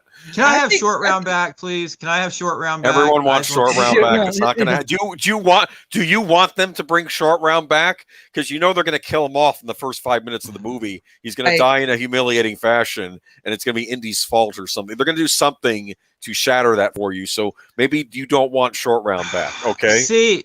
If you read the only comic kid book, companion that I didn't find annoying in the 80s, I liked him. Okay, so if you read the Marvel comic book, Indiana took Short Round back to the States with him. He went to school. He supported Short Round. They were lifelong friends. It's the street urchin thing. I told you the street urchin shows up. It showed up in Iron Man 3. I know you don't like the movie, but Tony Stark gets a street urchin, which I always assumed the kid might take over as Iron Man. I thought that's where they were going with that. But anyway, because he was a smart kid too. I thought that Phryne Fisher on Miss Fisher's Murder Mysteries, which I do like. I don't care.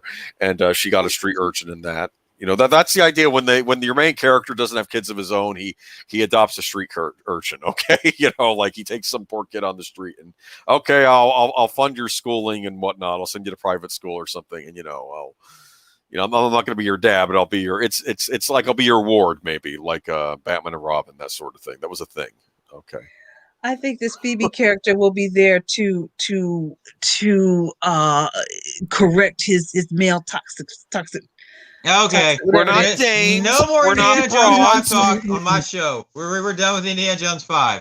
Anyway, well, we're done. Like I said, everyone tune in. Raiders of the Lost Ark, great film. I love it. I love Temple of Doom. I love Last Crusade. Okay. So we'll do God Temple of Doom at some point. We'd like to have you on again, Leia. I mean, I'm not speaking for Daniel, of course. But yeah, we'll definitely do Indiana Jones and Last Crusade at some point, and we'll keep you posted. And there is another Captain America movie. There is. Oh, there's Civil War. When do you want to do Civil War? You want to do it again? Want to do it next week? If we get the entire gang back together, we'll find out if everybody can find out if Zootopia wants to do Civil War next week, where we get introduced to Black Panther, and we get introduced to Baron Zemo, the man who murdered the King of Wakanda, and who they're now trying to make sympathetic, I think, and a bunch of other people, and a bunch of other people. He murdered the King of Wakanda.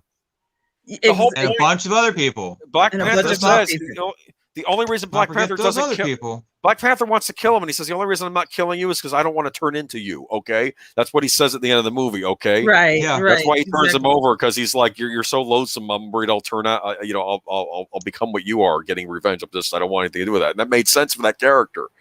I don't want Yes, to think about this. Yeah. yes, I agree. And I don't want to be downer, but on the show, that's exactly what they've been doing. He's now sympathetic. I just rolled my eyes and said, I am done with this thing. Oh, They're you got to be always kidding doing me. this. Why are they doing this? And what is I don't if you I thought him coming back would be, we got, like I said, we don't have a true villain anymore. Where are the really evil, twirl the mustache, I want to conquer the world, Zod from the Superman 2 Zod, I mean, kind of villain. Where is that guy? Well, I would assume At? that villain would be could have been the Red Skull, which they didn't bother using again. And I'm sorry if Hugo Weaving didn't want to come back, they should have gotten a new actor to play him. Then, okay, he should have been a force. Okay, in the Marvel movies.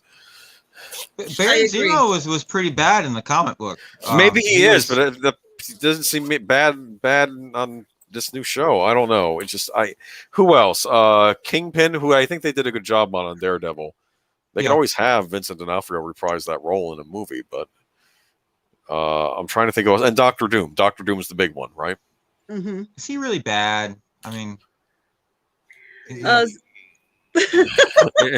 I think there was a comic written where Doctor Doom did take over the world, and he said it was very boring. He had to go to a lot of committee meetings all the time. The Emperor Doom graphic novel, he took over the world, and he's like, this is boring as anything. I'm done with this. So. You know what it reminds me of? It reminds me of in the Street Fighter movie, which I'm sorry, I get a kick out of. The Raul Julia's playing M. Bison, and he's like, why does everyone keep calling me a warlord? I just want to create the perfect super soldier and crush every creed, every nation, and then they can all bow down before me, and then peace will envelop the world. I want world peace. He says that, It's a funny scene, and that's sort of what Doctor Doom reminds me of. Is he really a bad guy? You're right about Zemo in the comic. He is an evil monster, but on the show, somebody on the show did not read the comic. That's all I'm going to say. I'm going to be positive. Somebody on the show did not read the comic. I don't know what they're doing. It's like what you were saying at the beginning of the stream. It's like they identified with the villain. I was talking to a friend of mine last week or 2 weeks ago, and he's a real big comic book guy, but he didn't know anything about Baron Zemo, and I'm like, well, yeah, because his father was Captain America's enemy in World War II, and he ends up getting killed later on, and his son takes over the role, and he's a brilliant scientist and a tactician, and he has the Masters of Evil, and he's like, well, I didn't know all that, and I'm like, well, you probably wouldn't from watching the TV show. Exactly, I agree. Zootopia says, I'm happy to join for Civil War. I'm also a huge Indiana Jones fan too. Okay. Mm-hmm. Yep.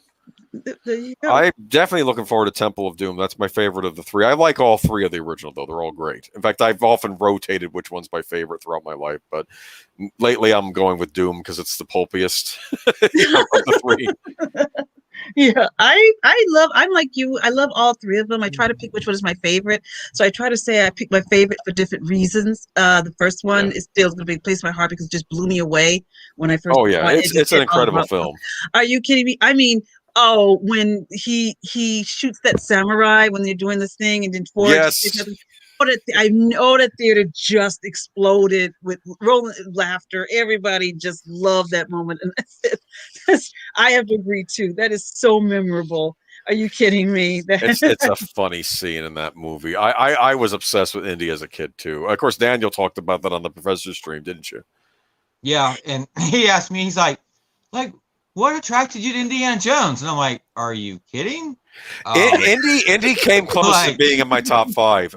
He didn't make it because Lupin. I consider Indiana Jones the adventurer, and that's also in the same genre as the spy, like James Bond. And also, I think it's also similar to like a character like Lupin, who's a master thief. So, and Lupin was my type of character to fit in that role. Like he's been in Old Ruins and stuff too. So, I figured I try to pick different types of these characters for each one of these things. But yeah. But Indy's up there though. He's in my top 10 definitely. Yeah. Daniel, I enjoyed that interview you had with the professor. I Oh, well, enjoyed thank you. that. That was Um, great. Oh, Indy. Well, first of all, I knew Harrison Ford in it, and I was coming out of The Empire Strikes Back, so I knew who Harrison Ford was. So I was a fan of his. So when I saw the advertisement for it, I recognized the face, even though he was a different. I said, "That looks like Han Solo from The Empire Strikes Back." I said, "Oh, he's in a new movie. Okay." And so I begged my dad to take me to see it. And Indy was like my hero. He was my hero then. That was my. So I've always loved the hero, but he was my hero then because I loved the fact that he was a professor. Also, he had his flaws. I understand the story of how Lucas and Spielberg came up with the character because they wanted to do a James Bond film but couldn't. So I think it was Spielberg, or I think Lucas said, "I have something better than that, and try this guy." And he's sort of the flip of 007 because he's not as suave, but he has his own That's coolness. true.